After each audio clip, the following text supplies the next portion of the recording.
विमल, बोलो जुबान केसरी।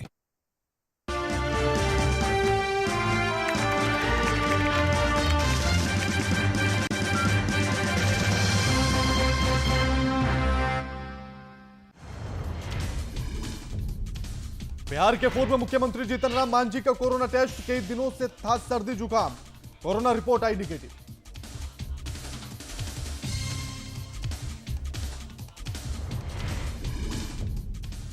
कृषि कानून के समर्थन में बीजेपी कर रही किसान सम्मेलन का आयोजन 13 से 25 दिसंबर के बीच हो सकता है सम्मेलन, बीजेपी प्रदेश अध्यक्ष ने दी जानकारी।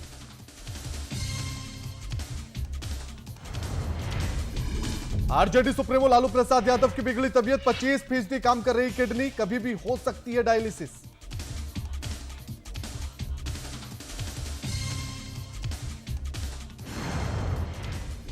धनबाद में जलापूर्ति योजना की स्थिति खराब, लाखों गैलन पानी सड़कों पर हो रहा बर्बाद, पानी बर्बादी की जिम्मेदारी किसकी?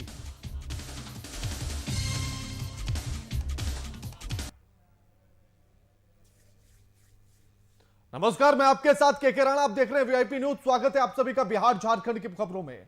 बड़ी खबर के साथ बुलेटिन की शुरुआत करेंगे। बख्तियारपुर से बड़ी खबर आ रही है आपकी टीवी स्क्रीन पर। बख्तियारपुर से बड़ी खबर,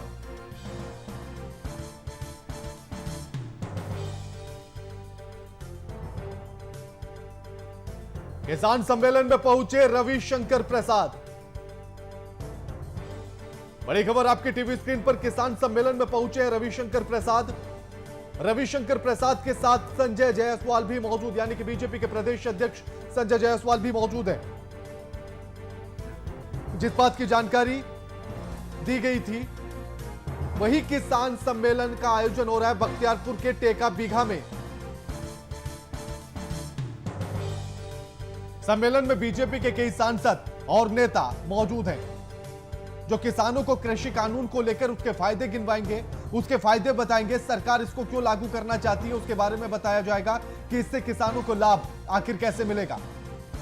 और इसीलिए किसान सम्मेलन किया जा रहा है क्योंकि जिस तरह से किसानों का आंदोलन जारी है, जिस तरह से दिल्ली में किसान डटे हुए हैं, पूरे सभी जगहों पर या कहें कि पूरे देश भर में जिस तरह से किसानों के आंदोलन देखे जा रहे हैं, उसी के चलते बिहार में किसान सम्मेलन बीजेपी करा रही है। इस बात की जानकारी आज सुबह ही बीजेपी के प्रदेश अध्यक्ष संजय जायसवाल ने दी थी और इसमें अब रविशंकर प्रसाद भी पहुंचे हैं। बीजेपी के प्रदेश अध्यक्ष संजय जायसवाल भी मौजूद हैं।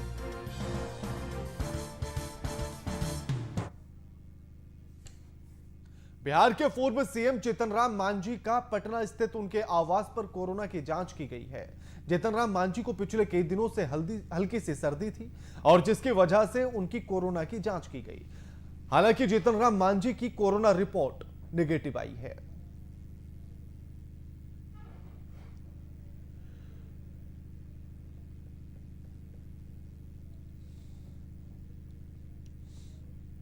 कोरोना का प्रकोप बढ़ता जा रहा है, लेकिन आपको बता दें कि जिस तरह से बिहार के पूर्व सीएम जीतन राम मांझी को पिछले कुछ दिनों से सर्दी जुकाम था और उसी के चलते उन्होंने आज अपनी कोरोना रिपोर्ट कराई है। इस खबर पर हमारे साथ पटना से हमारे संवाददाता शशांक दुबे फोन लाइन पर जुड़ गए हैं। शशांक, पूर्व मुख्यमंत्री जीतन राम मांझी ने अपनी कोरोना रिपोर्ट जो है वो जांच कराई और वो निगेटिव आई है, पूरी जानकारी क्या कुछ है शशांक? देखिए, जीतन राम मांझी जो बिहार के पूर्व मुख्यमंत्री हैं, उनको नॉर्मल सी जो वायरल सर्दी टाइप की होती है, वो सर्दी के 1-2 दिनों से थी। तो उनको कुछ सलाह दी गई डॉक्टर द्वारा कि आप एक बार कोरोना की भी जांच करा लें। तो जीतन राम मांझी के आवास पर आज एक स्वास्थ्य विभाग की टीम गई थी, क्योंकि वो पूर्व मुख्यमंत्री हैं। प्रोटोकॉल के तहत इस टीम उन्होंने कॉल किया, स्वास्थ्य विभाग से एक टीम गई डॉक्टरों की और उनका कोरोना टेस्ट किया गया। कोरोना टेस्ट के बाद उनकी रिपोर्ट नॉर्मल आई है। तो कहीं ना कहीं चिंता की बात नहीं है, लेकिन आज चूंकि राज्य परिषद की बैठक भी चल रही थी, तो उससे पहले उन्होंने कोरोना की जांच करवाई है और रिपोर्ट निगेटिव आई है। तो कहीं ना कहीं जो एक चिंता थी कि हो सकता है कि जो मौसम चल रहा है, जो समय चल रहा है, तो सावधानी के लिए जीतन राम मांझी ने टेस्ट कराया था। जिस तरह से उन्हें सर्दी और जुकाम हो रखा है, उसको लेकर डॉक्टर्स का क्या कुछ कहना है? कब तक राहत मिल जाएगी उन्हें, या पूर्ण रूप से वो स्वस्थ कब तक हो जाएंगे? देखिए बहुत नॉर्मल फ्लू था, लेकिन डॉक्टरों की सलाह थी और उनके जो संबंधी हैं उनकी सलाह थी कि चूंकि ये वक्त कोविड का वक्त चल रहा है और उनकी उम्र भी ज्यादा है, ऐसे में उनको सावधानी बरतनी चाहिए और प्रिकॉशनरी मेजर लेते हुए उन्होंने टेस्ट कराया था। तो डॉक्टरों का कहना है कि अगर कोरोना उनको तो है नहीं है, वो रिपोर्ट निगेटिव है, तो 1-2 दिन के अंदर वो फ्लू है, नॉर्मल फ्लू, वो ठीक हो जाएगा। बिल्कुल, शुक्रिया शशांक जी आपका हमारे साथ ये तमाम बातचीत करने के लिए।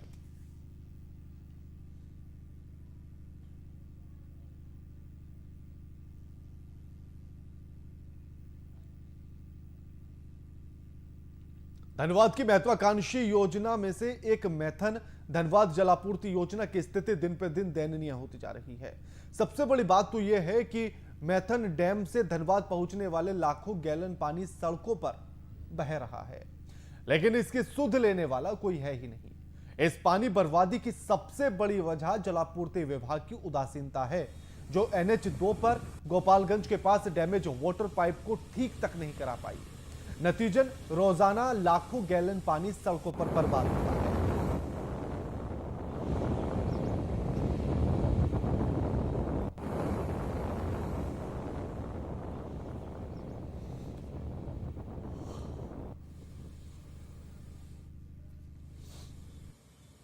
मैथन पाइप पे ही जा रहा है धनबाद, 3 दिन से लीक किया हुआ है।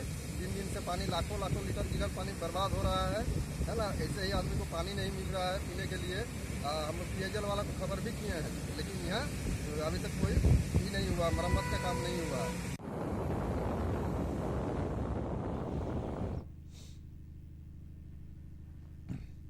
इस खबर पर हमारे साथ हमारे धनबाद से bureau chief Amit Sinha phone line पर जुड़ गए हैं। अमित जी, क्या कहा जाए कि जलापूर्ति विभाग ने रहीम जी के दोहे को नहीं पढ़ा है, या फिर उन पंक्तियों को नहीं पढ़ा है जो अक्सर हम लिखी हुई देखते हैं कि जल ही जीवन है, जल है तो कल है। और रहीम जी ने भी कहा था कि रहीमन पानी राखियो, पानी बिन सब सून। तो इन पंक्तियों को गंभीरता से नहीं लिया क्या, इसीलिए इस तरह से बर्बादी की जा रही है पानी की? देखिए के ये कोई पहला मामला नहीं है। इससे पहले भी हम लोगों ने ये खबर दिखलाई थी कि किस ढंग से जो है जो मैथन जलापूर्ति योजना है उसमें विभाग उदासीन बनी हुई है। पिछले दिनों भी इस ढंग के मामले आए थे कि जगह जगह पाइप फटे थे और पानी सड़कों पे ही बह रहा था। एक बार फिर से ये पानी जो है सड़कों पे बह रहा है। जिस ढंग से पाइप फटी है, बीते 2 दिनों से धनबाद शहर में जलापूर्ति नहीं हो पा रही है और करीब 2 लाख की आबादी इससे प्रभावित हुई है धनबाद शहर की। अभी तक इस मामले पर पीएचडी विभाग ने गंभीरता नहीं दिखाई है और लगातार लोग शिकायत कर रहे हैं। और चूंकि ये NH2 हाईवे जो है इस पे लगातार पानी बहता चला जा रहा है, लोग देख रहे हैं, लेकिन प्रशासनिक अधिकारी की जो है नींद नहीं टूट रही है। क्योंकि ये सड़क पे पानी बह रहा है, इस पे अधिकारी आ रहे हैं, नेता आ रहे हैं, आम लोग जा रहे हैं, तो सबों के नजर पे आ रहा है, लेकिन कोई इस जो पाइप लाइन को बनवाने की कोई जद्दोजहद नहीं उठा रहा है। और इसका खामियाजा ये है कि धनबाद शहर के करीब 2 लाख की आबादी जो है 2 दिनों से पानी से महरूम है।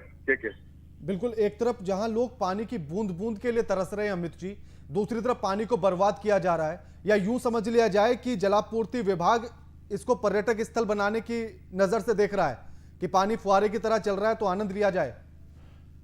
देखिए ये बिल्कुल एक तरह से कहें आप थोड़ा व्यंग करने के बाद जरूर है, लेकिन सबसे बड़ी बात ये है कि ये मामला जिस ढंग से है चला आ रहा है, लगातार इस ढंग के जो है घट एक तरह से कहें घटना ही हो रहा है कि लगातार पाइप फट रही है और लाखों लाख गैलन पानी लगातार बहता चला जा रहा है जी। तो इसमें लोग अब ये हो रहा है कि ये नागार्जुन कंपनी ने इस पाइपलाइन को बिछाया था और उनके जिम्मे इसके मेंटेनेंस का काम था। तो अब नागार्जुन कंपनी पे कोई कार्रवाई नहीं हो रही है और ना ही पीएचडी विभाग इस पर बात कर रही है। तो दोनों जो है कंपनी और विभाग, ये दोनों एक दूसरे पे फेंका फेंकी कर रहे हैं और उसका खामियाजा आम लोगों को भुगतना पड़ रहा है। जरूरत यह है कि जो स्थानीय जनप्रतिनिधि हैं, जो स्थानीय प्रशासन है, वो इस पे पहल करे ताकि इस ढंग से जो पानी की बर्बादी हो रही है वो ना हो और आम लोगों को पानी की किल्लत से ना जूझना पड़े। जी बिल्कुल, शुक्रिया अमित जी आपका हमारे साथ ये तमाम बातचीत करने के लिए।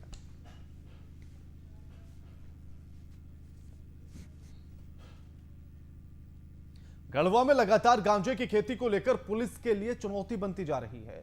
लगातार पुलिस इसे लेकर अभियान भी चलाती है। गढ़वा एसपी को गुप्त सूचना मिली थी, जिसके आधार पर जिले के कांडी थाना प्रभारी नीतीश कुमार ने पुलिस बल के चटनिया गांव में पहुंचकर कई सालों से फल फूल रहे गांजे की खेती को नष्ट कर दिया है। पुलिस को लगातार सूचना मिल रही थी कि इस इलाके में गांजे की खेती बड़े पैमाने पर हो रही है, जिसमें कई लोग शामिल हैं। पुलिस ने ऐसे 3 लोगों को मादक पदार्थ की खेती करने के आरोप में गिरफ्तार भी कर लिया है।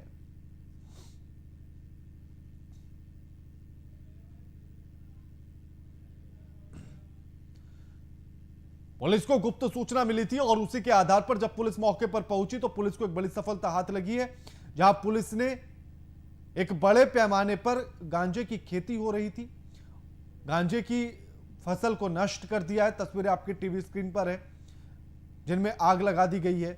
साथ ही 3 आरोपियों को गिरफ्तार भी किया गया है। बताया जा रहा है कि इस गांजे की खेती में करने के लिए कई लोग शामिल हैं। साथ ही यह भी बताया जा रहा है कि ये इस जगह पर पिछले कई सालों से फल फूल रही है।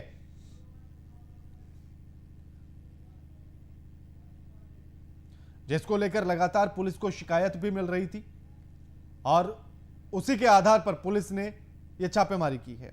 हमारे साथ हमारे संवाददाता आशीष पांडे फोनलाइन पर जुड़ गए। आशीष, पुलिस ने गांजे की खेती को नष्ट कर दिया है, पूरी जानकारी क्या कुछ है? ये बिल्कुल कहते मैं बता दूं कि ये गढ़वा एसपी को गुप्त सूचना मिला था कि कांडी थाना क्षेत्र के चटनिया गांव में अवैध रूप से लोग वहां गांजा की खेती कर रहे हैं। उन्होंने वहां के थाना प्रभारी नीतीश कुमार जो है उनको इंफॉर्मेशन दिया, उसके आधार पर नीतीश कुमार ने जाके छापेमारी किया, जिसमें 3 लोगों को हिरासत में लिया गया है। आखिर ये खेती कब से की जा रही थी, कौन कौन इसमें आरोपी थे, पूरी और जानकारी क्या कुछ है आशीष? जी, आरोपी का नाम क्योंकि मैं बता दूं कभी तो कंफर्म नहीं हो पाया है, लेकिन ये गांजे की खेती लगभग 1-1.5 साल से वहां पे उत्पादन किया जा रहा था गांजे का। और लोग चूंकि जंगल एरिया है, कांडी थाना क्षेत्र जो है जंगल एरिया है, जंगली एरिया है, अगल बगल काफी ज्यादा पेड़ पौधे हैं, तो उसी के ये आधार पे लोग मतलब जैसे एक अरहर का खेती होता है, अरहर खेती के बीचों बीच ये गांजा की खेती किया जा रहा था। ठीक है जी, शुक्रिया आशीष आपका हमारे साथ ये तमाम बातचीत करने के लिए।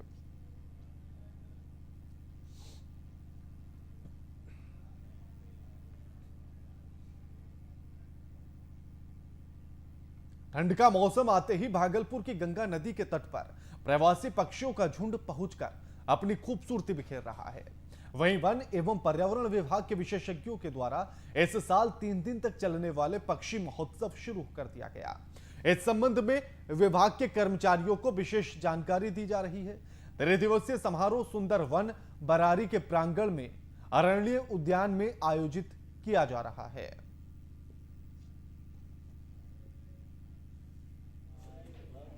जो भागलपुर बर्ड फेस्टिवल हम लोग मना रहे हैं 11 से लेकर 13 तक, ये 3 दिवसीय कार्यक्रम का अभी आज सेकेंड डे प्रोग्राम है। आज बर्ड रेस हुआ है। जी जी। बर्ड रेस का मतलब है कि हम लोग जो अलग अलग ग्रुप बना के डिफरेंट बर्डिंग साइट्स पर उन लोगों को भेजा गया है। वहाँ पर जा करके जो वो लोग बर्ड्स को आइडेंटिफाई किया, जिस टीम का जो ज़्यादा आइडेंटिफिकेशन मिला है, ज़्यादा बर्ड्स मिला है, उनको हम लोग विनर डिक्लेयर करेंगे।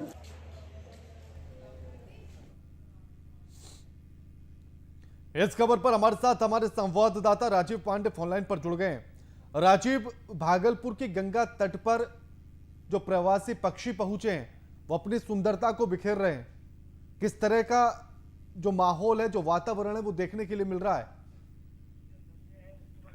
हर साल हर मौसम में अलग अलग पक्षी यहाँ पर आया करते हैं जी। गंगा तट पर, और ऐसा देखा जाता है चाहे वो साइबेरियन क्षेत्र से हो या फिर अमेरिका वाले क्षेत्र से या कनाडा वाले क्षेत्र से या अपने ही यहाँ भारत के ऐसे ठंड वाले प्रदेश में जहाँ से कि पक्षी गंगा तट पर आया करते हैं। जैसे अभी ठंडा वाले मौसम में ठंडे प्रदेश से पक्षी यहाँ पर आते हैं, और जैसे नारायणपुर का क्षेत्र है, महादेवपुर का क्षेत्र है, या उधर गंगा का हालगांव, सुल्तानगंज, ये सभी एरिया में जो भी गंगा क्षेत्र है उसके आसपास में ये पक्षी, विदेशी पक्षी इस मौसम में आते हैं। और फिर जैसे ही ठंड समाप्त होती है उसके बाद ये पक्षी वापस अपनी जगह पर चले जाते हैं। फिर दूसरे प्रदेश से गर्म वाले मौसम में, बरसात वाले मौसम, इस तरह के हर मौसम में हर पक्षी हर देश से यहाँ आया करते हैं। तो इसके लिए जो है अभी वन विभाग में जो हमारे सुंदरवन के नाम से जाने जाते हैं, ये बरारी वाले क्षेत्र में यानी गंगा से थोड़ी दूर बाद जो है ये इसका ऑफिस है वन पर्यावरण का, और इसी ऑफिस में अभी 3 दिवसीय महोत्सव। राजीव जी, जिस तरह से पक्षी महोत्सव का आयोजन भी किया जा रहा है वो भी 3 दिवसीय, उसको लेकर क्या कुछ तैयारियां हैं? इसमें जो है काफी तैयारी बड़े पैमाने पर लंबे समय से किया जाता रहा है। जैसे इसमें जो पक्षी बाहर से आ रहे हैं उसकी प्रजाति बताना, उसके रहन सहन, उसका आचार विचार, ये सभी सारी जानकारियां उन लोगों को दी जाती है जो अभी ट्रेनिंग 3 दिवसीय यहाँ पर चल रहा है। इसमें प्रशिक्षण के लिए देश विदेश से लोग आए हुए हैं जो लोगों को यहाँ पर ट्रेनिंग दे रहे हैं। जी जी राजीव जी, क्या इस महोत्सव में लोग भी आते हैं देखने के लिए पक्षियों को? हाँ, या उनके बारे में जानने के लिए? जी, दर्शक भी आ रहे हैं और पक्षी को भी जो है हर प्रजाति की पक्षी को भी यहाँ लगाया गया है, और जिसका ट्रीटमेंट वगैरह, जैसे अभी भागलपुर में एक पहला अस्पताल है जो गरुड़ के लिए अस्पताल बनाया गया है, वो है इसी सुंदरवन में, और जिसका उद्घाटन कुछ दिन पहले, जिस समय कि डिप्टी सीएम हमारे हुआ करते थे सुशील कुमार मोदी जी, वो खुद ही यहाँ पर आए थे और उन्होंने ही इस गरुड़ अस्पताल का उद्घाटन किया था। इस तरह से हर प्रजाति के पक्षी के ट्रीटमेंट के लिए भी यहाँ पर व्यवस्था की जा रही है। राजीव जी, अभी कोरोना काल चल रहा है, ऐसे में इस महोत्सव को लेकर किस तरह की कोरोना गाइडलाइंस को पालन को लेकर किस तरह की तैयारियां देखी जा रही हैं? किस तरह से कोरोना गाइडलाइन का पालन होगा? जो लोग भी आएंगे उनको लेकर किस तरह से सतर्कता और सावधानियां बरती जाएंगी? जी, वे लोग यहाँ महोत्सव मना रहे हैं।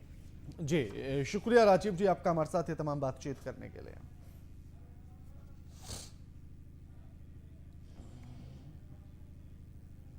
रोहतास जिले के करगहर थाना क्षेत्र के सीढ़ी गांव में कलयुगी मां ने अपनी नवजात बेटी को पैदा होते ही कचरे के ढेर में फेंक दिया है। कहते हैं कि मारने वाले से बचाने वाला बड़ा होता है। दरअसल सीढ़ी गांव के कुछ महिला अपने खेत की तरफ जा रही थी, तभी उन्हें बच्चे के रोने की आवाज सुनाई दी। तब उन्होंने नवजात को कचरे के ढेर से उठाकर पुलिस के हवाले कर दिया और इस मामले की सूचना दी। मौके पर पुलिस पहुंची, नवजात को प्राथमिक स्वास्थ्य केंद्र में भर्ती कराया, जहां बच्ची का उपचार चल रहा है। फिलहाल पुलिस मामले की जांच कर रही है। बोला गौड़ पर कौन जगह? गांव के बीच में। कौन गांव? सीढ़ी। तो ये कौन स्थिति में वो जगह थी? धनिया खटे। कौन स्थिति में वहाँ थी? धनिया खटे करी खानी में बोल रहा पानी में करी धनिया खटे तो देखला ही तो रोत रहे। अच्छा, तो वहीं पर फेंकी हुई थी बच्ची? हाँ, फेंकी।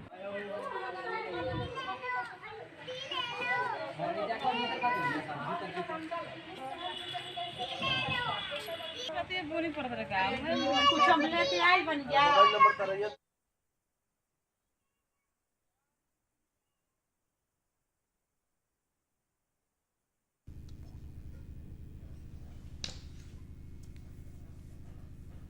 कृषि कानून को लेकर पूरे देश में लगातार विरोध प्रदर्शन का दौर बढ़ता ही जा रहा है।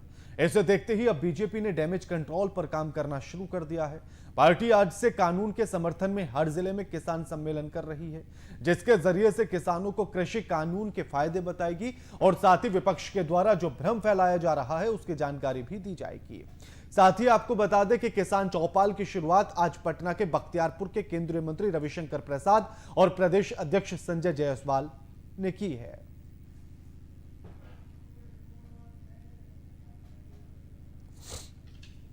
इस खबर पर हमारे साथ हमारे पटना से संवाददाता शशांक दुबे फोन लाइन पर जुड़ गए हैं। शशांक, जो डैमेज कंट्रोल दिख रहा है, बीजेपी अब उसे कंट्रोल करने के लिए सम्मेलन कर रही है और उस सम्मेलन की शुरुआत भी बख्तियारपुर से हो चुकी है, क्या कुछ पूरी जानकारी है? देखिए, जो पूरे राष्ट्र में किसानों का आंदोलन चल रहा है उसको लेकर कहीं ना कहीं भारतीय जनता पार्टी ने एक रणनीति बनाई है। उस रणनीति के तहत भारतीय जनता पार्टी बिहार में खास करके इसे पूरे देश में करेगी कि सम्मेलन करेगी और किसानों को ये बताएगी कि वास्तव में कृषि बिल क्या है, उनका कितना इससे लाभ है और इस आंदोलन का जो उद्देश्य है वो क्या है। तो कहीं ना कहीं पूरे जो पंजाब और हरियाणा में इस बात को लेकर बहुत बड़ी राजनीति हो रही है। देश में एक राजनीति चल रही है, राजनीतिक बहस भी जारी है, साथ साथ आंदोलन भी जारी है। ऐसे में भारतीय जनता पार्टी ये किसानों के बीच इन बातों को ले जाने की कोशिश कर रही है और इसी बात को लेकर वो किसान सम्मेलन कर रही है। शशांक, अगर जिस तरह से अभी रविशंकर प्रसाद और बीजेपी के प्रदेश अध्यक्ष संजय जायसवाल पहुंच चुके हैं बख्तियारपुर के टीका विघा, वहां सम्मेलन किया जा रहा है, कौन कौन लोग और मौजूद है वहां पर, कितने किसान आए हैं, किस तरह से संबोधन चल रहा है?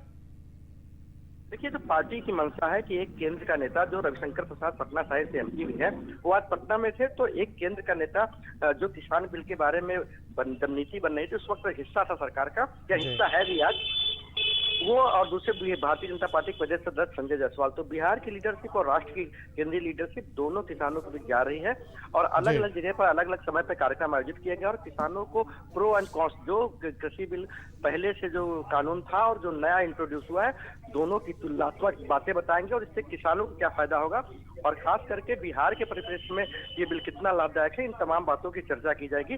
जहां तक बात किसानों की है, तो देखिए, जिस इलाके में हो रहा है बख्तियारपुर में या जहां भी आयोजन किया जाएगा, उससे पहले भारतीय जनता पार्टी का किसान मोर्चा की पूरी तैयारी करके रखता है और वहां पर किसानों को विभिन्न गांवों से, पंचायतों से लाया जाता है। तो एक तरह से कहा जाए कि अपनी बातों को अब किसानों के बीच में रखने की, पहले चूंकि सरकार ने कानून बना दिया था, लेकिन अब कन्विंस करना है किसानों को और भारतीय जनता पार्टी की एक कवायद है। तो किसान सम्मेलन से जो डेंट लगा है सरकार पर, उस डेंट को ठीक कर पाएगी, डैमेज कंट्रोल कर पाएगी बीजेपी इस किसान सम्मेलन के माध्यम से, लगता है ऐसा शशांक? डेंट नहीं मानती है। बीजेपी का कहना है कि पूरे देश में किसान है, लेकिन पंजाब हरियाणा में ही ऐसा क्यों हो रहा है। तो उनका कहना है बीजेपी का कि इसमें किसान आंदोलन से ज्यादा राजनीति है। कांग्रेस, शिरोमणि अकाली दल या जितने और पार्टियां हैं वो अलग अलग मुद्दे को लेकर सरकार को घेरने का मौका ढूंढती रहती हैं, इसलिए किसानों से इसका कोई लेना देना नहीं है। किसान को एक चेहरा बनाया गया है, फेस बनाया गया है जी। तो भारतीय जनता पार्टी इसको कहीं डेंट नहीं मानती है, भले ही वो अपनी नीतियों को अपने लोगों तक या कहा जाए किसानों तक पहुंचाने की उन्होंने एक प्रोसेस शुरू किया है और भारतीय जनता पार्टी तमाम कामों में जब कहीं घेराबंदी होती है तो ऐसा करती है। तो भारतीय जनता पार्टी का मानना है कि एक बार जब किसान कन्विंस हो जाएगा तो इस तरह के आंदोलनों का कोई मतलब नहीं होगा। जी बिल्कुल, शुक्रिया आपका शशांक हमारे साथ ये तमाम बातचीत करने के लिए।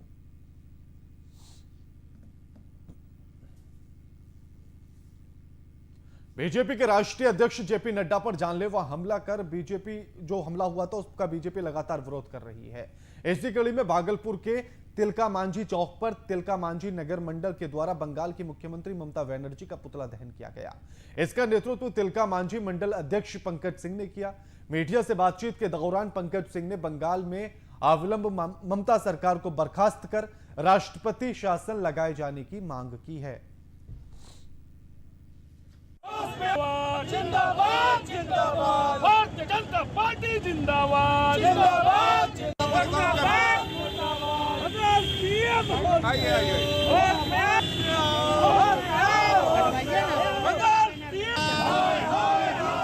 ममता बनर्जी होश में आओ।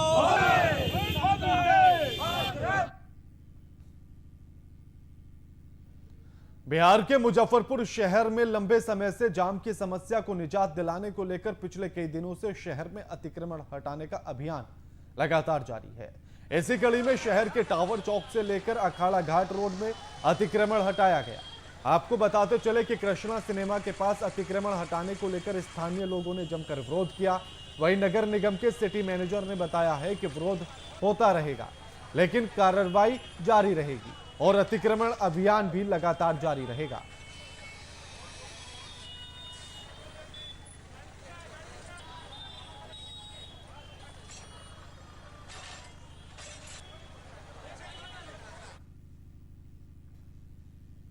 खेती और किसानी को पूरी तरह से देशी विदेशी कॉरपोरेट घरानों के हवाले कर देने वाले 3 कृषि कानून और बिजली का संपूर्ण निजीकरण करने वाले बिजली संशोधन बिल 2020 के खिलाफ दिल्ली में प्रदर्शन चल रहा है। किसान आंदोलन के समर्थन में अखिल भारतीय संघर्ष समन्वय समिति के आह्वान पर खुदीराम बोस स्मारक स्थल पर प्रदर्शन कर रहे हैं किसान।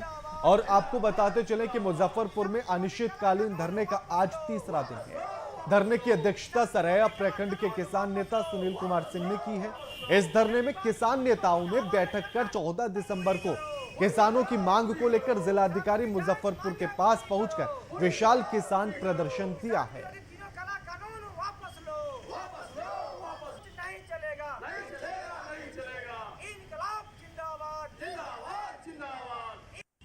आज मुजफ्फरपुर खुदीराम बोस स्मारक में ऑल इंडिया किसान मजदूर संगठन की ओर से किसान समन्वय समिति के बैनर तले आज तीसरा दिन धरना दे रहे हैं। पूरी करो, पूरी करो, पूरी करो। किसानों की जायज मांगे पूरी करो, पूरी करो, पूरी करो। किसान विरोधी तीनों काला कानून वापस लो। सीतामढ़ी जिले में विधि व्यवस्था और शराबबंदी को सफल बनाने के उद्देश्य से डीएम अभिलाषा कुमारी शर्मा और एसपी अनिल कुमार के नेतृत्व में तमाम प्रशासनिक अधिकारी देर रात तक शहर समेत कई जगहों पर गश्त करते हुए नजर आए। आपको बता दें कि कई जगहों की सुरक्षा व्यवस्था का भी जायजा लिया गया, ट्रकों और कई वाहनों की जांच भी की गई, कई होटलों में छापेमारी भी की गई। वहीं डीएम अभिलाषा कुमारी शर्मा ने सदर अस्पताल का भी जायजा लिया है, साथ ही मरीज और उनके परिजनों से बातचीत की गई। इस दौरान अस्पताल से गायब रहने वाले स्वास्थ्य कर्मी और डॉक्टर्स पर कार्रवाई करने के निर्देश दे दिए गए हैं।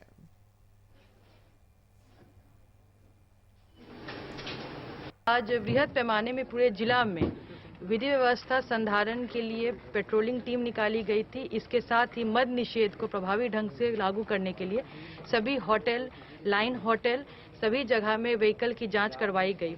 इस क्रम में कई जगह काफ़ी सफलता हासिल हुई है और हम लोगों को भी सफलता हासिल हुई है। हम लोगों ने भी जगह में पकड़ा है, शराब को पकड़ा है और ये बहुत बड़ी उपलब्धि है और लगातार इस तरह के छापेमारी चलती रहेगी। सरकार दृढ़ संकल्पित है मद्य निषेध को लागू करने के लिए, इसी के साथ ही विधि व्यवस्था संधारित करने के लिए।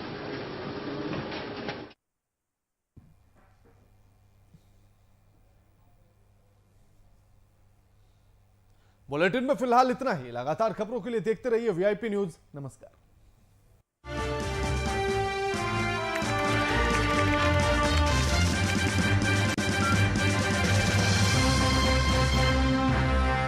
गोल्ड की तरह असली स्टील से बना Taluja gold TMT bars with unique double grip. Guarantee असली स्टील की, गारंटी मजबूती की। बिहार की राजधानी पटना का पहला private medical college Netaji Subhash medical college and hospital MCI द्वारा मान्यता प्राप्त MBBS 100 सीटों के लिए मल्टी स्पेशलिटी 350 बेडेड हॉस्पिटल, अनुभवी doctors, 24 hours emergency services. Netaji Subhash medical college and hospital, Amhara, Bihta, Patna.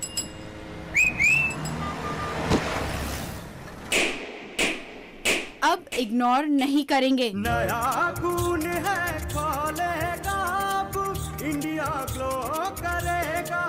खून बढ़ाए, शक्ति दे, सौंदर्य निखारे, पूरे परिवार का हेल्थ टॉनिक हाइड्रोफॉल। आप healthy, India healthy. 24 carat gold की तरह असली स्टील से बना Taluja gold TMT bars with unique double grip. Guarantee असली स्टील की, गारंटी मजबूती की। बिहार की राजधानी पटना का पहला private medical college Netaji Subhash medical college and hospital MCI द्वारा मान्यता प्राप्त MBBS 100 सीटों के लिए मल्टी स्पेशलिटी 350 बेडेड हॉस्पिटल, अनुभवी doctors, 24 hours emergency services. Netaji Subhash medical college and hospital, Amhara, Bihta, Patna.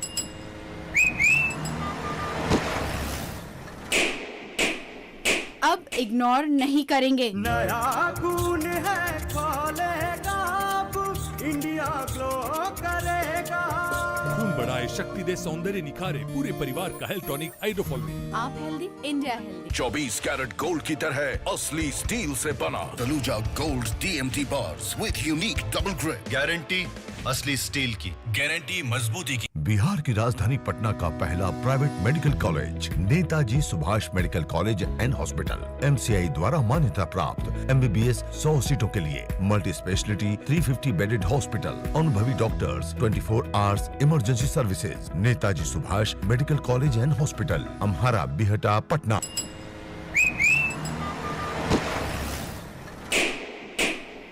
अब इग्नोर नहीं करेंगे। नया खून है, खोलेगा अब इंडिया ग्लो करेगा। खून बढ़ाए, शक्ति दे, सौंदर्य निखारे, पूरे परिवार का हेल्थ टॉनिक हाइड्रोफॉल। आप healthy, India healthy. 24 carat gold की तरह असली स्टील से बना Taluja gold TMT bars with unique double grip. Guarantee असली स्टील की, गारंटी मजबूती की। बिहार की राजधानी पटना का पहला private medical college Netaji Subhash medical college and hospital MCI द्वारा मान्यता प्राप्त MBBS 100 सीटों के लिए, मल्टी स्पेशलिटी 350 बेडेड हॉस्पिटल, अनुभवी doctors, 24 hours emergency services. Netaji Subhash medical college and hospital, Amhara, Bihta, Patna.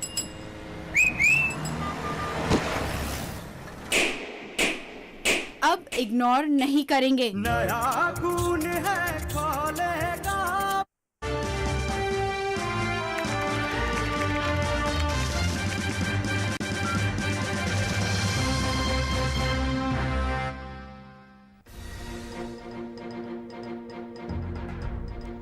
Udhampur जिले के कुनाल इलाके में बीजेपी के राज्य प्रधान और स्थानीय युवकों के बीच झड़प। मौके पर मौजूद सुरक्षा कर्मियों ने कराया मामले को शांत। पोलिंग बूथ के पास बैठने पर हुई थी झड़प। नगर पालिका के परिणामों के लिए मतगणना जारी। शुरुआती 14 सीटों के परिणामों में बीजेपी नहीं खोल पाई खाता। शुरुआती परिणामों में निर्दलियों ने मारी बाजी। 5 सीटों पर कांग्रेस का कब्जा। नागौर के पास हुआ भीषण सड़क हादसा। हादसे में 2 ट्रकों में लगी भीषण आग। ट्रक के चालकों ने ट्रक से कूदकर बचाई जान। दमकल विभाग की टीम पहुंची मौके पर। जिले के पाटिव गांव में क्रिकेट प्रतियोगिता का कराया गया आयोजन। मुख्य अतिथि डॉक्टर राजेश कुमार ने रिबन काटकर किया शुभारंभ। डॉक्टर राजेश कुमार ने खिलाड़ियों में सामाजिक एकता का दिया संदेश।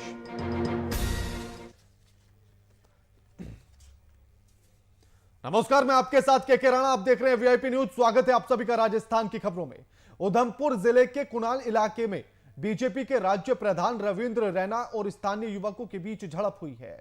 इसी बीच मौजूद सुरक्षा कर्मियों को अंगरक्षक ने मामले को शांत कराया है। आपको बताते चले कि बीजेपी के पूर्व विधायक रणवीर सिंह पठानिया भी मौके पर थे। पूर्व विधायक रणवीर सिंह पठानिया ने पत्रकारों के साथ भी बदतमीजी की। पत्रकारों को कवरेज नहीं करने दिया गया। उनका मोबाइल तक छीन लिया गया। उनको वीडियो भी नहीं बनाने दी गई। आपको बता दें कि जो बताया जा रहा है, रविंद्र रैना कुणाला चौक पर बिल्कुल पोलिंग बूथ के नजदीक बैठे थे। स्थानीय युवकों ने बोला है कि आज प्रचार का दिन नहीं है, जिसे लेकर दोनों पक्षों में तीखी नोकझोंक हो गई और बात झड़प तक पहुंच गई।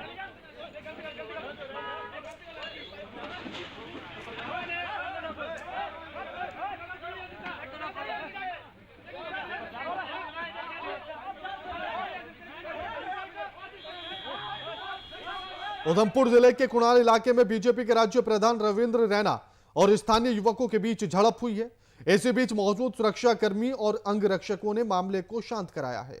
आपको बता दें कि बीजेपी के पूर्व विधायक रणवीर सिंह पठानिया भी मौके पर पहुंचे। पूर्व विधायक रणवीर सिंह पठानिया ने पत्रकारों के साथ भी बदतमीजी की। पत्रकारों को कवरेज नहीं करने दिया गया। उनका मोबाइल छीन लिया गया। उनको वीडियो बनाने नहीं दी गई। बताया जा रहा है कि रविंद्र रैना कुनाला चौक पर बिल्कुल पोलिंग बूथ के नजदीक बैठे थे। स्थानीय युवकों ने बोला कि आज प्रचार का दिन नहीं है और इसी को लेकर दोनों पक्षों में तीखी नोकझोंक हो गई और बात बढ़कर झड़प तक पहुंच गई। कोरोना जन जागृति का उद्देश्य को लेकर राजकीय उच्च माध्यमिक विद्यालय के शिक्षक और स्काउटर मुकेश कुमावत हिमाचल प्रदेश के मनाली के लिए बाइक से निकले। आपको बता दें कि स्काउट गाइड करने लगने वाले साहसिक गतिविधि शिविर में भाग लेंगे और भीलवाड़ा का नेतृत्व करेंगे।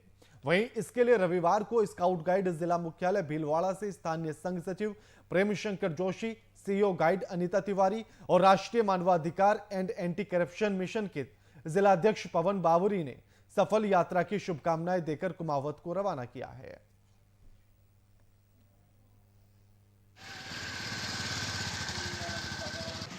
लोगों में ये संदेश देना चाह रहा हूँ कि जिस गति से अभी मैं जा रहा हूँ, अकेला जा रहा हूँ मैं, और गवर्नमेंट ने सभी स्थितियाँ रुकी हुई है देश में भी, प्रवाह जो देश का फ्लो रुका हुआ है, तो चाहता हूँ कि देश में लोगों में जो 2 गज की दूरी, मास्क जरूरी है, क्या जो संदेश गवर्नमेंट दिया है उसको पूरा फॉलो करें। और इसी ध्येय लेकर मैं जा रहा हूँ। रास्ते में जहाँ भी मुझे लगेगा, लगभग मैं 6 स्टेट से गुजरूँगा और लगभग 2500 किलोमीटर का मेरा रन रहेगा आते जाते दोनों समय। तो जहाँ पर भी मुझे लगेगा कि लोग, मैं जहाँ नहीं है इसका प्रयास पूरा करूँगा कि लोग जागरूक हों।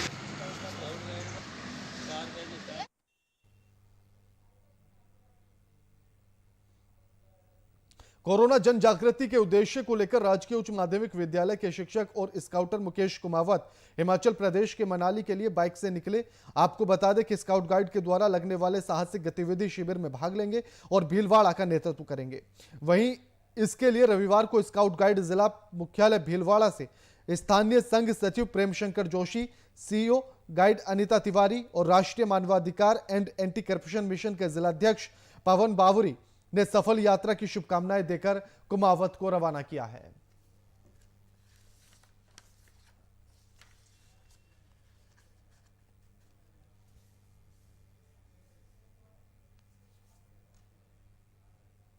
शाहबाद हाईवे पर एक हादसा हुआ है।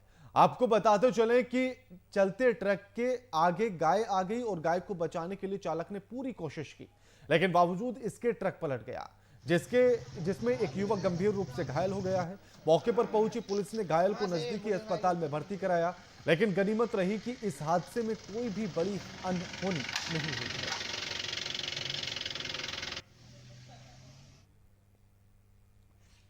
शाहबाद हाईवे पर एक हादसा हुआ है। आपको बता दें कि ट्रक के आगे अचानक से गाय आ गई। गाय को बचाने के लिए चालक ने पूरी कोशिश की, लेकिन बावजूद इसके ट्रक पलट गया, जिसमें एक युवक गंभीर रूप से घायल हो गया है। मौके पर पहुंची पुलिस ने घायल को नजदीकी अस्पताल में भर्ती कराया, लेकिन गनीमत रही कि हादसे में कोई बड़ी अनहोनी नहीं हुई है।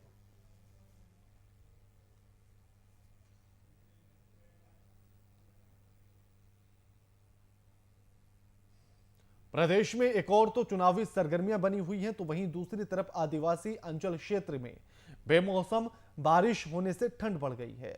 आपको बता दें कि लोग उन्हीं वस्त्रों में लिपटे हुए दिखाई दिए, तो इसके अलावा आग जलाकर अलाव जलाकर सर्दी से बचाव करते हुए भी नजर आए। सुबह से ही क्षेत्र में कई स्थानों पर हल्की तो कई स्थानों पर मध्यम बारिश रात भर से हो रही है। ऐसे से फसलों को तो फायदा हुआ है, वहीं किसानों के चेहरे पर भी खुशी आ गई है।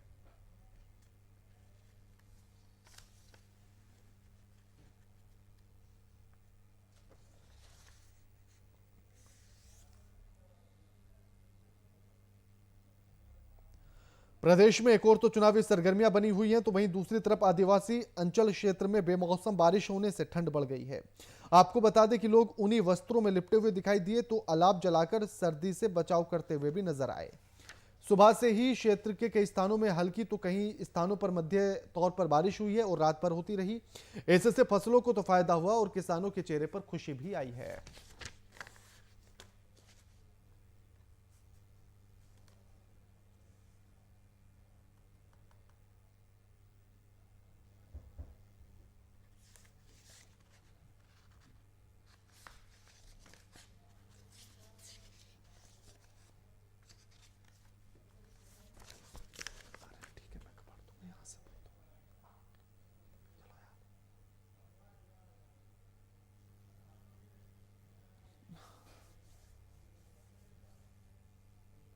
नगर पालिका चुनाव की मतगणना अब शुरू हो चुकी है और ऐसे में अभी तक शुरुआती 14 में से बीजेपी अपना खाता नहीं खोल पाई है। यानी कि 14 सीटों के जो परिणाम आए हैं, बीजेपी उस पर अपना खाता नहीं खोल पाई है। आपको बता दें कि निर्दलियों ने बाजी मारी है और निर्दलियों ने 9 सीटों पर जीत हासिल की है, जो कि दोनों पार्टियों के लिए सिरदर्द बनी हुई है। वहीं कांग्रेस ने 5 सीटों पर कब्जा जमाया है। वीआईपी न्यूज ने जहां चुनाव के बाद बांदीकुई नगर पालिका में निर्दलीय की बाजी मारने की बात कही थी, कहीं ना कहीं चुनाव परिणाम आने के साथ ही उस पर मुहर लगती हुई भी नजर आ रही है।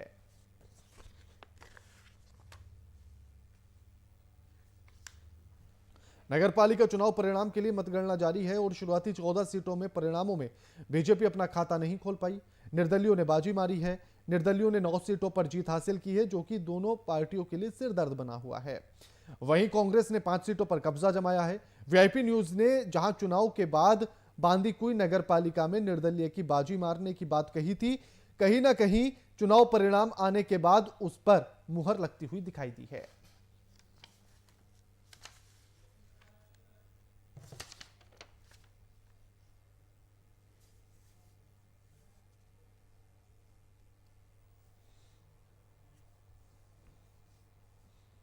और इसी बीच एक बड़ी खबर आ रही है, उसका रुख करेंगे। आपको बताते इस वक्त की बड़ी खबर जयपुर के चौमू से। नगर पालिका में पूर्ण बहुमत के साथ बना कांग्रेस का बोर्ड। जयपुर के चौमू से बड़ी खबर। नगर पालिका में पूर्ण बहुमत के साथ बना कांग्रेस का वोट।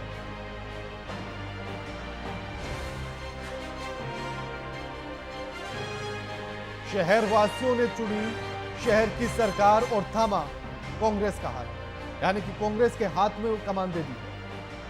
नगर पालिका में 10 साल बाद कांग्रेस का कब्जा, बीजेपी का नहीं खिला कमल।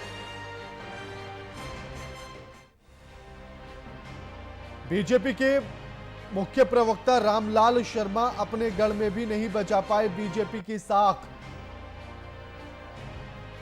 बड़ी खबर, अहम खबर आपकी टीवी स्क्रीन पर। जयपुर के चौमू से यह खबर है, जहां नगर पालिका में पूर्ण बहुमत के साथ कांग्रेस ने अपना बोर्ड बना लिया है। शहरवासियों ने शहर की सरकार चुनी है और कांग्रेस के हाथ में कमान दे दी है। नगर पालिका में 10 साल के बाद कांग्रेस का कब्जा और बीजेपी का कमल नहीं खिल पाया। यहां तक कि बीजेपी के मुख्य प्रवक्ता रामलाल शर्मा अपने ही गढ़ में बीजेपी के साख नहीं बचा पाए।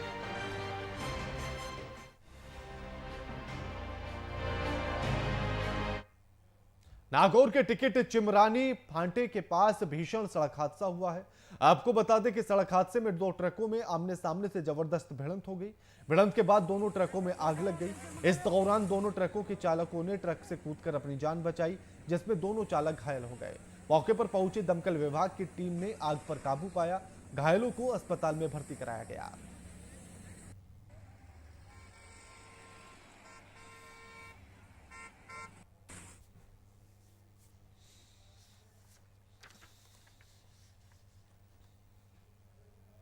नागौर के निकट चिमरानी फांटे के पास भीषण सड़क हादसा हुआ। आपको बता दें कि सड़क हादसे में 2 ट्रकों की आमने सामने से जबरदस्त भिड़ंत हो गई। भिड़ंत के बाद दोनों ट्रकों में आग लग गई। इस दौरान दोनों ट्रकों के चालकों ने ट्रक से कूदकर अपनी जान बचाई, जिसमें दोनों चालक घायल हो गए। मौके पर पहुंची दमकल विभाग की टीम ने आग पर काबू पाया और घायलों को अस्पताल में भर्ती कराया गया है।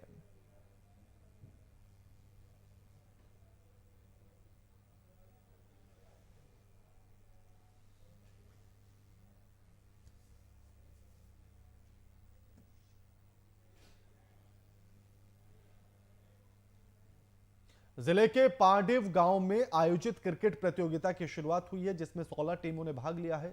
प्रतियोगिता उद्घाटन समारोह के मुख्य अतिथि डॉक्टर राजेश कुमार, CMHO सिरोही सहित कई गणमान्य लोग मौजूद रहे और इस कार्यक्रम की शुरुआत डॉक्टर भीमराव अंबेडकर की तस्वीर पर अतिथियों ने माल्यार्पण किया।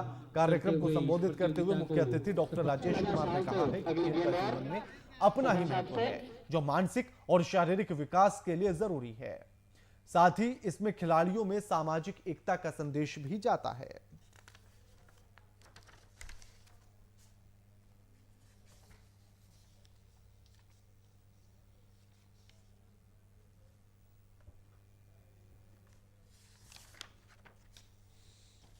जिले के पांडेव गांव में आयोजित क्रिकेट प्रतियोगिता की शुरुआत हुई है, जिसमें 16 टीमों ने भाग लिया है। प्रतियोगिता उद्घाटन समारोह के मुख्य अतिथि डॉक्टर राजेश कुमार सहित कई गणमान्य लोग मौजूद रहे। इस कार्यक्रम की शुरुआत डॉक्टर भीमराव अंबेडकर की तस्वीर पर अतिथियों ने माल्यार्पण किया है और कार्यक्रम को संबोधित करते हुए मुख्य अतिथि डॉक्टर राजेश कुमार ने कहा कि खेल का जीवन में अपना ही महत्व है, जो मानसिक और शारीरिक विकास के लिए बेहद जरूरी है। साथ ही इससे खिलाड़ियों में सामाजिक एकता का संदेश जाता है।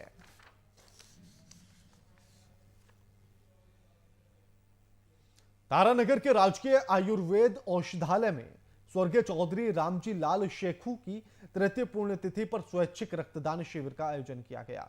आपको बता दें कि जिला चिकित्सा अधिकारी डॉक्टर मनमोहन गुप्ता ने शिविर का शुभारंभ किया। उपस्थित लोगों ने शेखू की प्रतिमा पर पुष्प अर्पित कर श्रद्धांजलि की है और साथ ही उनको नमन किया गया। रक्तदाताओं को प्रमाण पत्र भी दिया गया। पूरे हर्षोल्लास के साथ रक्तदाताओं ने रक्तदान किया। शिविर में कोरोना गाइडलाइंस की पूरी तरह से पालना की गई। चूरू में भरतिया अस्पताल में ब्लड बैंक की टीम रक्त संग्रह के लिए आई हुई थी। शेखू परिवार ने रक्तदाताओं का आभार भी व्यक्त किया है।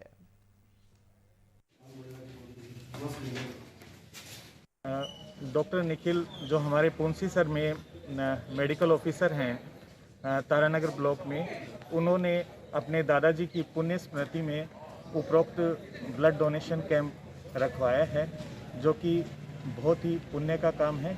मैं इनको साधुवाद देता हूँ और अन्य चिकित्सकों से भी मैं ये अनुरोध करता हूँ कि इसी टाइप से पिताजी, माताजी और दादाजी की पुण्य स्मृति में ब्लड डोनेशन कैंप रखवाएं। आज मेरे पिताजी की तृतीय पुण्यतिथि है।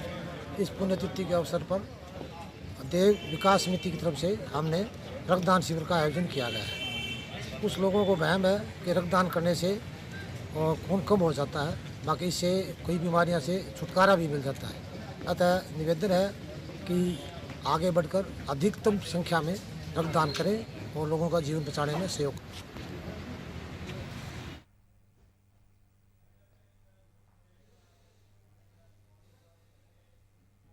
बुलेटिन में फिलहाल इतना ही। लगातार खबरों के लिए देखते रहिए वीआईपी न्यूज। नमस्कार।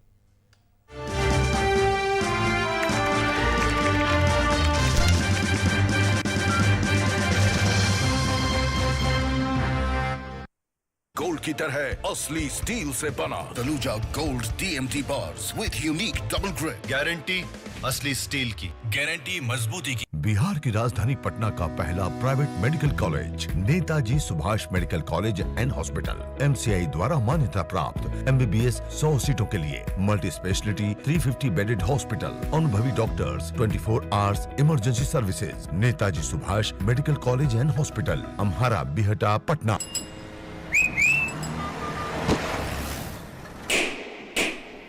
अब इग्नोर नहीं करेंगे। नया खून है, खोलेगा अब, इंडिया ग्लो करेगा। खून बढ़ाए, शक्ति दे, सौंदर्य निखारे, पूरे परिवार का हेल्थ टॉनिक हाइड्रोफॉल में। आप healthy, India healthy. 24 carat gold की तरह असली स्टील से बना Taluja gold TMT bars with unique double grip. Guarantee असली स्टील की, गारंटी मजबूती की। बिहार की राजधानी पटना का पहला private medical college Netaji Subhash medical college and hospital MCI द्वारा मान्यता प्राप्त MBBS 100 सीटों के लिए मल्टी स्पेशलिटी 350 बेडेड हॉस्पिटल, अनुभवी doctors, 24 hours emergency services. Netaji Subhash medical college and hospital, Amhara, Bihta, Patna.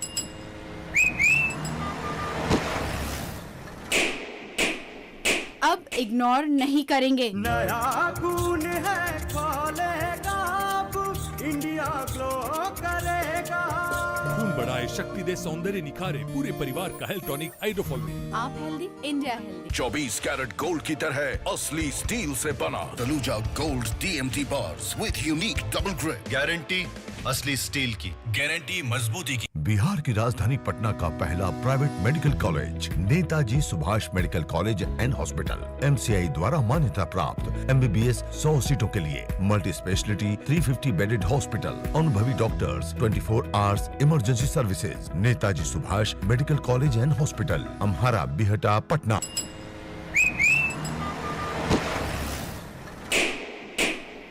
अब इग्नोर नहीं करेंगे। नया खून है, खोलेगा अब, इंडिया ग्लो करेगा।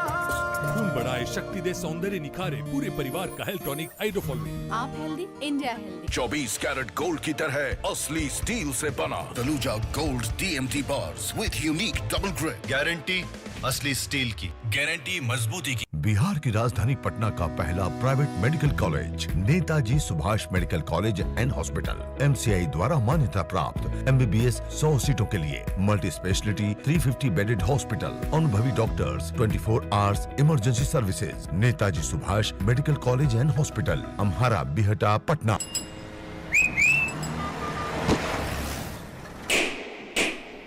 अब इग्नोर नहीं करेंगे। नया खून है, खोलेगा अब, इंडिया ग्लो करेगा।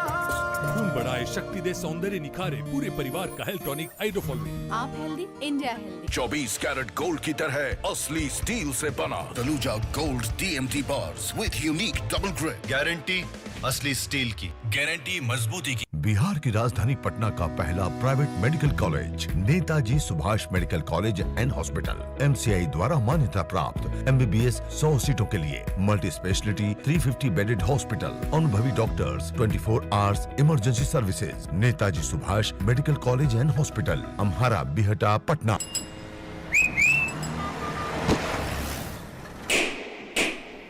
अब इग्नोर नहीं करेंगे। नया खून है, खोलेगा अब, इंडिया ग्लो करेगा।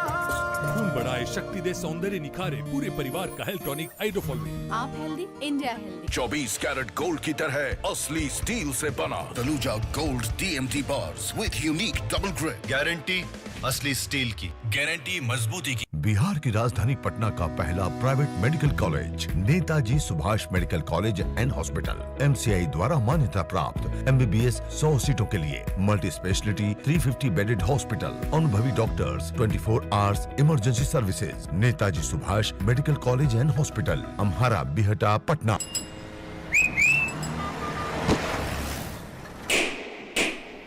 अब इग्नोर नहीं करेंगे। नया खून है खोलेगा, अब इंडिया ग्लो करेगा। खून बढ़ाए, शक्ति दे, सौंदर्य निखारे, पूरे परिवार का हेल्थ टॉनिक हाइड्रोफॉल में। आप healthy, India healthy. 24 carat gold की तरह असली स्टील से बना Taluja gold TMT bars with unique double grip. Guarantee असली स्टील की, गारंटी मजबूती की। बिहार की राजधानी पटना का पहला private medical college Netaji Subhash medical college and hospital MCI द्वारा मान्यता प्राप्त MBBS 100 सीटों के लिए मल्टी स्पेशलिटी 350 बेडेड हॉस्पिटल, अनुभवी doctors, 24 hours emergency services. Netaji Subhash medical college and hospital, Amhara, Bihta, Patna.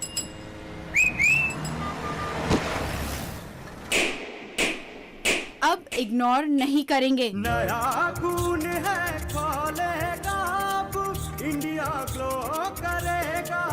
खून बढ़ाए, शक्ति दे, सौंदर्य निखारे, पूरे परिवार का हेल्थ टॉनिक हाइड्रोफॉल में। आप healthy, India healthy. 24 carat gold की तरह असली स्टील से बना Taluja gold TMT bars with unique double grip. Guarantee असली स्टील की, गारंटी मजबूती की। बिहार की राजधानी पटना का पहला private medical college Netaji Subhash medical college and hospital MCI द्वारा मान्यता प्राप्त MBBS 100 सीटों के लिए मल्टी स्पेशलिटी 350 बेडेड हॉस्पिटल, अनुभवी doctors, 24 hours emergency services. Netaji Subhash medical college and hospital, Amhara, Bihta, Patna.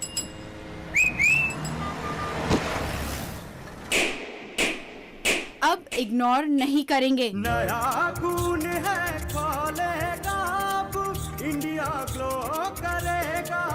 खून बढ़ाए, शक्ति दे, सौंदर्य निखारे, पूरे परिवार का हेल्थ टॉनिक हाइड्रोफॉल में। आप healthy, India healthy. 24 carat gold की तरह असली स्टील से बना Taluja gold TMT bars with unique double grip. Guarantee असली स्टील की, गारंटी मजबूती की। बिहार की राजधानी पटना का पहला private medical college Netaji Subhash medical college and hospital MCI द्वारा मान्यता प्राप्त MBBS 100 सीटों के लिए मल्टी स्पेशलिटी 350 बेडेड हॉस्पिटल, अनुभवी doctors, 24 hours emergency services. Netaji Subhash medical college and hospital, Amhara, Bihta, Patna.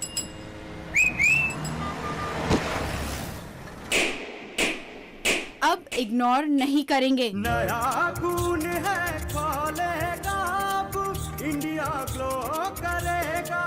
खून बढ़ाए, शक्ति दे, सौंदर्य निखारे, पूरे परिवार का हेल्थ टॉनिक हाइड्रोफॉल में। आप healthy, India healthy. 24 carat gold की तरह असली स्टील से बना Taluja gold TMT bars with unique double grip. Guarantee असली स्टील की, गारंटी मजबूती की। बिहार की राजधानी पटना का पहला private medical college Netaji Subhash medical college and hospital MCI द्वारा मान्यता प्राप्त MBBS 100 सीटों के लिए मल्टी स्पेशलिटी 350 बेडेड हॉस्पिटल, अनुभवी doctors, 24 hours emergency services. Netaji Subhash medical college and hospital, Amhara, Bihta, Patna.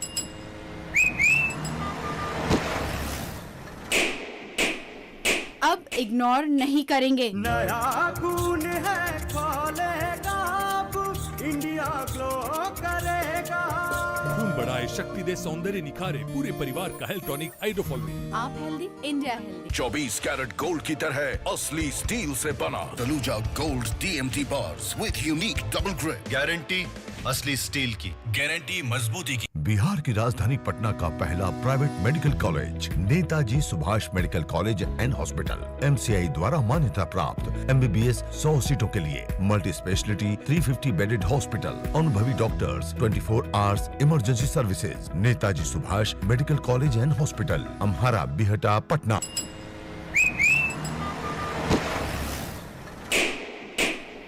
अब इग्नोर नहीं करेंगे। नया खून है खोलेगा, अब इंडिया ग्लो करेगा। खून खून बढ़ाए, शक्ति दे, सौंदर्य निखारे, पूरे परिवार का हेल्थ टॉनिक हाइड्रोफॉल। आप healthy, India healthy. 24 carat gold की तरह असली स्टील से बना Taluja gold TMT bars with unique double grip. Guarantee असली स्टील की, गारंटी मजबूती की। बिहार की राजधानी पटना का पहला private medical college Netaji Subhash medical college and hospital MCI द्वारा मान्यता प्राप्त MBBS 100 सीटों के लिए मल्टी स्पेशलिटी 350 बेडेड हॉस्पिटल, अनुभवी doctors, 24 hours emergency services. Netaji Subhash medical college and hospital, Amhara, Bihta, Patna.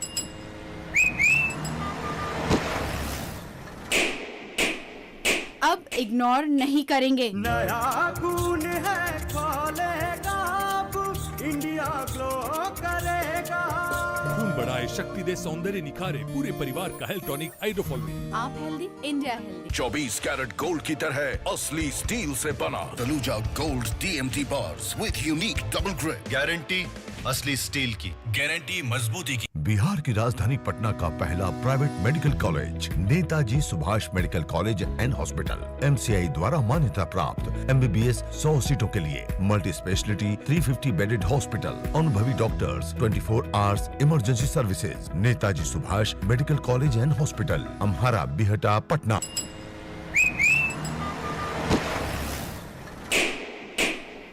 अब इग्नोर नहीं करेंगे। नया खून है खोलेगा, अब इंडिया ग्लो करेगा। खून बढ़ाए, शक्ति दे, सौंदर्य निखारे, पूरे परिवार का हेल्थ टॉनिक हाइड्रोफॉल।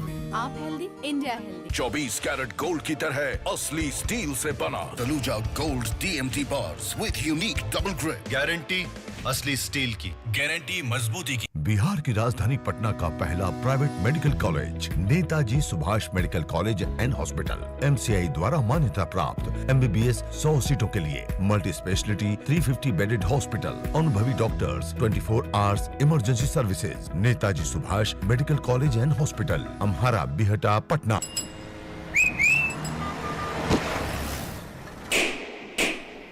अब इग्नोर नहीं करेंगे। नया खून है खोलेगा, अब इंडिया ग्लो करेगा।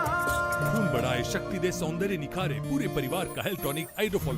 आप healthy, India healthy. 24 carat gold की तरह असली स्टील से बना Taluja gold TMT bars with unique double grip. Guarantee असली स्टील की, गारंटी मजबूती की। बिहार की राजधानी पटना का पहला private medical college Netaji Subhash medical college and hospital MCI द्वारा मान्यता प्राप्त MBBS 100 सीटों के लिए मल्टी स्पेशलिटी 350 बेडेड हॉस्पिटल, अनुभवी doctors, 24 hours emergency services. Netaji Subhash medical college and hospital, Amhara, Bihta, Patna.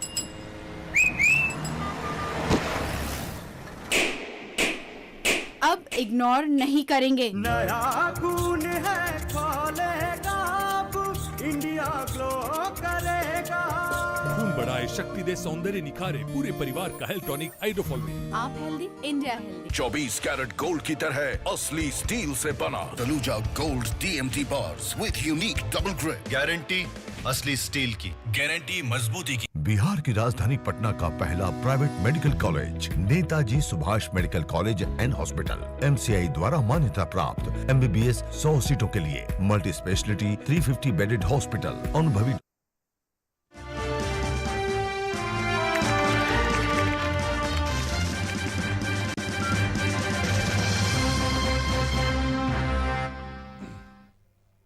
नमस्कार, मैं आपके साथ के राणा VIP न्यूज देख रहे हैं आप और स्वागत है आप सभी का 3 बजे की 3 बड़ी खबरों में। मेरे पीछे वीडियो पोल पर देखिएगा 3 खबरें, जिनमें से पहली है दोस्त का दोस्त दुश्मन। अब LJP ने एक बार फिर से JDU के खिलाफ मोर्चा खोल दिया है और उसका कहना है कि सरकार में जिस तरह से अपराध बढ़ रहा है, ऐसे में राष्ट्रपति शासन लग जाना चाहिए। क्या कुछ पूरा माजरा है और पीछे की खबर क्या कुछ है, इस पर चर्चा करेंगे। दूसरी खबर है हम की बैठक। 18 दिसंबर को भी हम के राष्ट्रीय अध्यक्ष का चुनाव होना है और उसी को लेकर आज बैठक हुई है। क्या कुछ निष्कर्ष निकला है और क्या कुछ रणनीतियां बनी है, चर्चा की जाएगी। तीसरी खबर अनिश्चितकालीन धरना। जिस तरह से किसान अभी तक अडिग हैं, जहां दूसरी तरफ बीजेपी अपना किसान सम्मेलन चला रही है ताकि वो उसमें फायदों को गिनवा सके, लेकिन उसके बाद भी किसान अपनी जिद पर अड़े हुए हैं और कैसे बीच का रास्ता निकलेगा, इस पर आज चर्चा करेंगे। इन तीनों खबरों पर चर्चा करने से पहले एक नजर डालेंगे अब तक की सुर्खियों पर।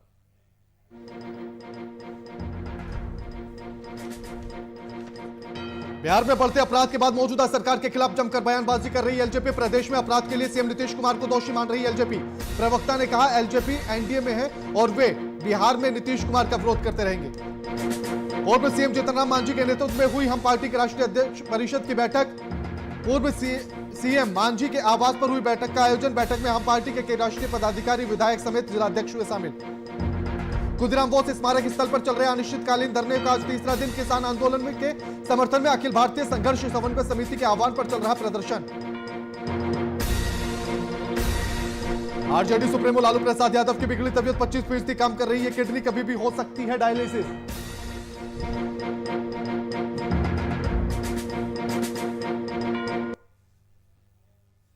तो दोस्त का दोस्त दुश्मन।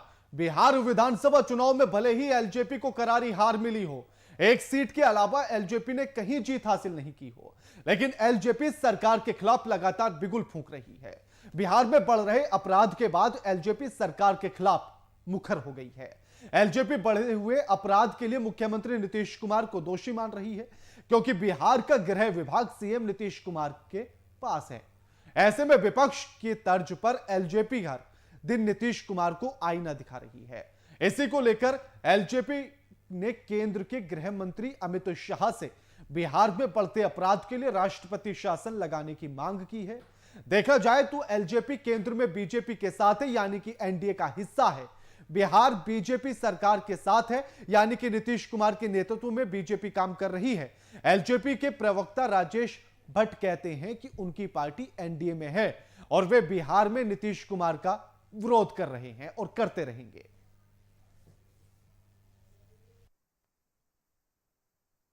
बिहार के मुख्यमंत्री आदरणीय नीतीश कुमार जी एक तरफ समीक्षा बैठक करते हैं और दूसरी तरफ दरभंगा में 7 करोड़ की लूट होती है। आए दिन कोई ऐसा जिला नहीं बचा हुआ है जहां हत्याएं, लूट नहीं हो रही है। कोई ना कोई बड़ी घटना को अपराधी घटना को इस्तेमाल करके चले जा रहे हैं और मुख्यमंत्री हाथ में हाथ बैठे हैं।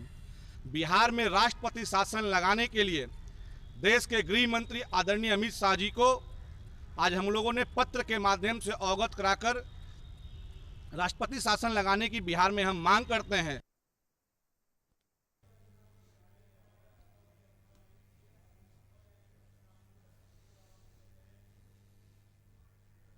इस खबर पर हमारे साथ पटना से हमारे संवाददाता शशांक दुबे फोन लाइन पर जुड़ गए हैं। शशांक, एलजेपी ने मोर्चा खोल दिया है सरकार के खिलाफ और उसका कहना है कि राष्ट्रपति शासन लग जाना चाहिए जिस तरह से बिहार में अपराध बढ़ रहा है। शशांक, देखिए, सबसे बड़ी बात है कि जब से ये चुनाव लोकसभा विधानसभा के शुरू हुए थे, उसी समय से जब लोजपा ने अपना स्टैंड बदला था और उन्होंने खुद को बिहार के गठबंधन से अलग किया था और उसके बाद से ही लोजपा जो है नीतीश कुमार के खिलाफ खास करके मोर्चा खोले हुए है। उसका कहना है कि नीतीश कुमार के शासन काल में तमाम भ्रष्टाचार हुए हैं, आपराधिक घटनाएं बढ़ी हैं और वो कड़ी अभी निरंतरता में है, अभी जारी है। क्योंकि विधानसभा चुनाव के जब रिजल्ट आ गए तो ऐसा माना जा रहा था कि लोजपा की सीटें नहीं आई हैं, मात्र 1 सीट उसको मिली है, तो ऐसे में लोजपा कहीं ना कहीं बैकफुट पे आएगी। लेकिन लोजपा के राष्ट्रीय अध्यक्ष चिराग पासवान ने अपने संगठनात्मक बैठक में ये साफ कर दिया था कि अब वो बिहार के पिच पर चुनावी जंग खेलेंगे और बिहार की सियासत करेंगे। ऐसे में निश्चित रूप से उनका निशाना अभी भी नीतीश कुमार है और नीतीश कुमार को लेकर हमलावर है। लेकिन जो स्टैंड एलजेपी का पहले से था कि वो कहीं ना कहीं भारतीय जनता पार्टी के पास सॉफ्ट कॉर्नर है और खुद को एनडीए का हिस्सा, केंद्रीय भारत जो देश के अंदर एनडीए बना हुआ है, जो दिल्ली में एनडीए है, उसका खुद को हिस्सा बता रही है और कहीं ना कहीं बिहार में वो नीतीश के खिलाफ है। तो उनका जो स्टैंड था वो कायम है और वो बिहार की राजनीतिक जमीन पर। शशांक जी, अगर देखा जाए जिस तरह से अक्सर कहा जाता है कि दोस्त का दोस्त दोस्त होता है, लेकिन बिहार में ये कुछ उल्टा नजर नहीं आ रहा? दोस्त का दोस्त दुश्मन वाली परिभाषा गढ़ी जा रही है। देखिए, बिल्कुल बिहार में जब विधानसभा चुनाव में जब ये चुनाव का रिजल्ट आया तो उसमें ये देखा गया है कि लोजपा ने जदयू को बहुत डेंट किया था, जदयू को काफी ज्यादा सीटों पर हराने में कामयाब रही है। तो लोजपा को ये पता है कि बिहार में जो राजनीतिक जमीन है वो भाजपा क्योंकि भारतीय जनता पार्टी के एक वोट बैंक है, भारतीय जनता पार्टी का एक कैडर है और वो उस कैडर में बड़ी संख्या में ऐसे लोग हैं जो नीतीश कुमार को पसंद नहीं करते हैं, लेकिन चूंकि नेतृत्व का निर्णय है तो ऐसे में वो अपने नेतृत्व के साथ बने रहते हैं। तो लोजपा को ये बात पता है कि बिहार में अगर आपको राजनीतिक जमीन बनानी है तो किसी न किसी बड़े पार्टनर के साथ रहना है और इसी वजह से वो भारतीय जनता पार्टी के प्रति सॉफ्ट कॉर्नर है। लेकिन राजनीतिक जमीन उनको इन्हीं क्षेत्रीय पार्टियों के बीच से अपनी एक अलग राजनीतिक जमीन बनानी है, तो कहीं ना कहीं उनको ये दिख रहा है कि आने वाले दिनों में जदयू को रिप्लेस कर सकती है लोजपा। तो जदयू के खिलाफ ही हमलावर है क्योंकि उनको पता है कि जदयू के नीतीश कुमार के बाद जदयू का बहुत ज्यादा स्कोप नहीं दिख रहा है, क्योंकि उसकी लीडरशिप कौन होगी, किसके हाथ में होगी, अभी तक कयास लगाया जा रहा है। ऐसे में चिराग पासवान की राजनीतिक पारी लंबी होने वाली है, वो बहुत कम उम्र के अभी हैं, तो उनको ये लगता है कि आने वाले दिनों में बिहार में एक वैकल्पिक मजबूत राजनीतिक दल में के रूप में अगर उभरना है तो सत्ता पक्ष को चैलेंज करना है। जिस तरह से मांग की जा रही है राष्ट्रपति शासन की, एक तरफ देखा जाए तो बीजेपी मांग कर रही है कि पश्चिम बंगाल में राष्ट्रपति शासन लगा दिया जाए क्योंकि वहां कानून व्यवस्था सही नहीं है। वही हालात बिहार में देखे जा रहे हैं कि उन्हीं की सरकार के खिलाफ दूसरी पार्टियां इस बात की मांग कर रही हैं। तो क्या सिर्फ एकमात्र रास्ता राष्ट्रपति शासन का बचता है अपराध को कम करने का? देखिए, बिहार में राष्ट्रपति शासन की मांग करने की जो बात है तो लोजपा के पास वो नंबर्स नहीं है, लोजपा के पास वो कैपेसिटी नहीं है कि बिहार की सरकार को कहीं से वो डिस्टर्ब कर सके। बिहार में सरकार भारतीय जनता पार्टी के सहयोग से चल रही है, भारतीय जनता पार्टी उसकी सहयोगी है और लोजपा ये दिखाने की कोशिश करती है कि भारतीय जनता पार्टी के काफी क्लोज है। ऐसे में ये सिर्फ एक राजनीतिक मांग है, उनको भी पता है कि उनके पास संख्या नहीं, मात्र एक विधायक है और मात्र एक विधायक के ताकत पर वो इस तरह की मांग नहीं कर सकते हैं। तो इस तरह के जो डेकोरेशन होता है, ऑर्नामेंटल डिमांड्स होती हैं, एक पार्टी अपनी गतिविधि अपने को लाइमलाइट पे बनाए रखना चाहती है और लोजपा के प्रवक्ता, लोजपा के कुछ नेता वही कर रहे हैं। हालांकि सबसे रिमार्केबल बात है कि इस वक्त चिराग पासवान नीतीश के खिलाफ कोई बड़ा बयान नहीं दे रहे हैं। तो पार्टी, लेकिन नीतीश चिराग पासवान के इशारे से ही ये सारी चीजें होती होंगी क्योंकि राष्ट्रीय अध्यक्ष हैं। ऐसे में तमाम जो राजनीतिक कयास है वो लगाए जा रहे हैं। अब ये देखना होगा कि चिराग पासवान को लेकर भारतीय जनता पार्टी जबकि शशांक जी, हमें वो बयान भी याद करना होगा जब चिराग पासवान ने इस बात को कहा था कि अभी सरकार के खिलाफ, नीतीश कुमार के खिलाफ उनका कोई भी कार्यकर्ता या कोई भी प्रवक्ता कुछ नहीं बोलेगा, कि हम पहले सरकार को देखना चाहते हैं कितना बेहतर काम कर रही है। और अब फिर से राष्ट्रपति शासन की आवाज उठने लगी है, उनके विरोध में सुर शुरू हो चुके हैं। किस तरह से देखा जाए? देखिए, चिराग पासवान ने उस प्रश्न का जवाब दिया था, मैं उस वक्त था, तो चिराग पासवान ने ये कहा था कि अगर कोई सरकार बनी है तो उसका तुरंत अगर विरोध किया जाने लगे तो वो सही नहीं होगा, क्योंकि हमको उसका परफॉर्मेंस देखना है और हमारा मुद्दों के आधार पर विरोध होना चाहिए। लेकिन कानून व्यवस्था एक ऐसी चीज है जो तुरंत घटती है और लोग उससे परेशान होते हैं, लोग उसके विक्टिम होते हैं। तो चिराग पासवान ने निश्चित रूप से विकास कार्यों को लेकर और बड़े कार्यों को लेकर ये बात कही थी, लेकिन चूंकि वो बिहार में एक तरह से विपक्ष में है, हालांकि एक ही विधायक है, तो वो एक विपक्ष के नाते और एक खास करके जदयू के मेन राइवल अपने को दिखाने की कोशिश कर रहे हैं, तो उसके नाते वो विरोध प्रदर्शन करेंगे और वो उनकी एक तरह से मजबूरी भी है। जी बिल्कुल। शशांक जी, अगर जिस तरह की तस्वीरें बनती हुई नजर आ रही हैं और दूसरी तरफ अगर बिहार में क्राइम के ग्राफ को देखा जाए तो वो भी लगातार बढ़ रहा है, दूसरी तरफ मुख्यमंत्री साहब नेक संवाद में समीक्षा बैठक भी करते हैं, अधिकारियों को निर्देश दिए जाते हैं, लेकिन फर्क पड़ता हुआ नजर नहीं आ रहा है। नहीं, देखिए, बिहार में जो अपराध की घटनाएं हैं ये कोई नई नहीं है। सबसे बड़ी बात होती है कि बिहार में जो सरकार, नई सरकार बनी है, उस सरकार पर काफी ज्यादा दबाव है कि कानून व्यवस्था को उस लेवल पे ले जाए जिसके लिए नीतीश की सरकार जब पहली बार आई थी तो जानी जाती थी। तो नीतीश सरकार ने जो बैठकों का दौर शुरू किया है, कहीं ना कहीं उनके ऊपर एक प्रेशर है और प्रेशर ये है कि बिहार में अगर विकास करना है, बिहार की अगर छवि को बदलना है तो कानून व्यवस्था पहली शर्त है। और यही वजह है कि मुख्यमंत्री नीतीश कुमार काफी ज्यादा गंभीर है इस विषय को लेकर। जी बिल्कुल, शुक्रिया शशांक जी आपका हमारे साथ ये तमाम बातचीत करने के लिए।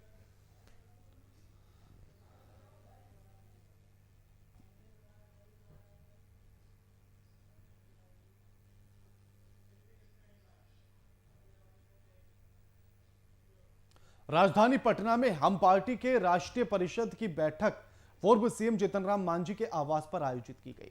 बैठक में हम पार्टी के तमाम राष्ट्रीय पदाधिकारी, विधायक, विधान परिषद सदस्य और जिला अध्यक्ष शामिल हुए। इस दौरान 18 दिसंबर को होने वाले राष्ट्रीय अध्यक्ष के चुनाव पर चर्चा की गई।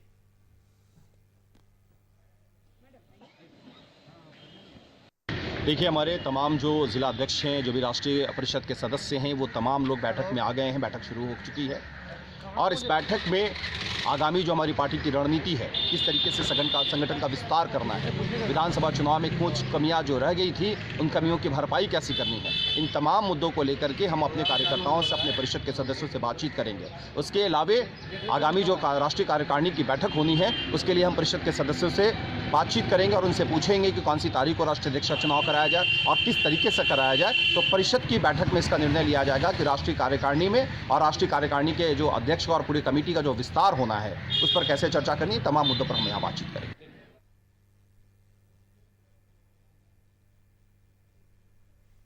इस खबर पर हमारे साथ हमारे वरिष्ठ संपादक मधुरशील जी फोन लाइन पर हमारे साथ जुड़ गए हैं।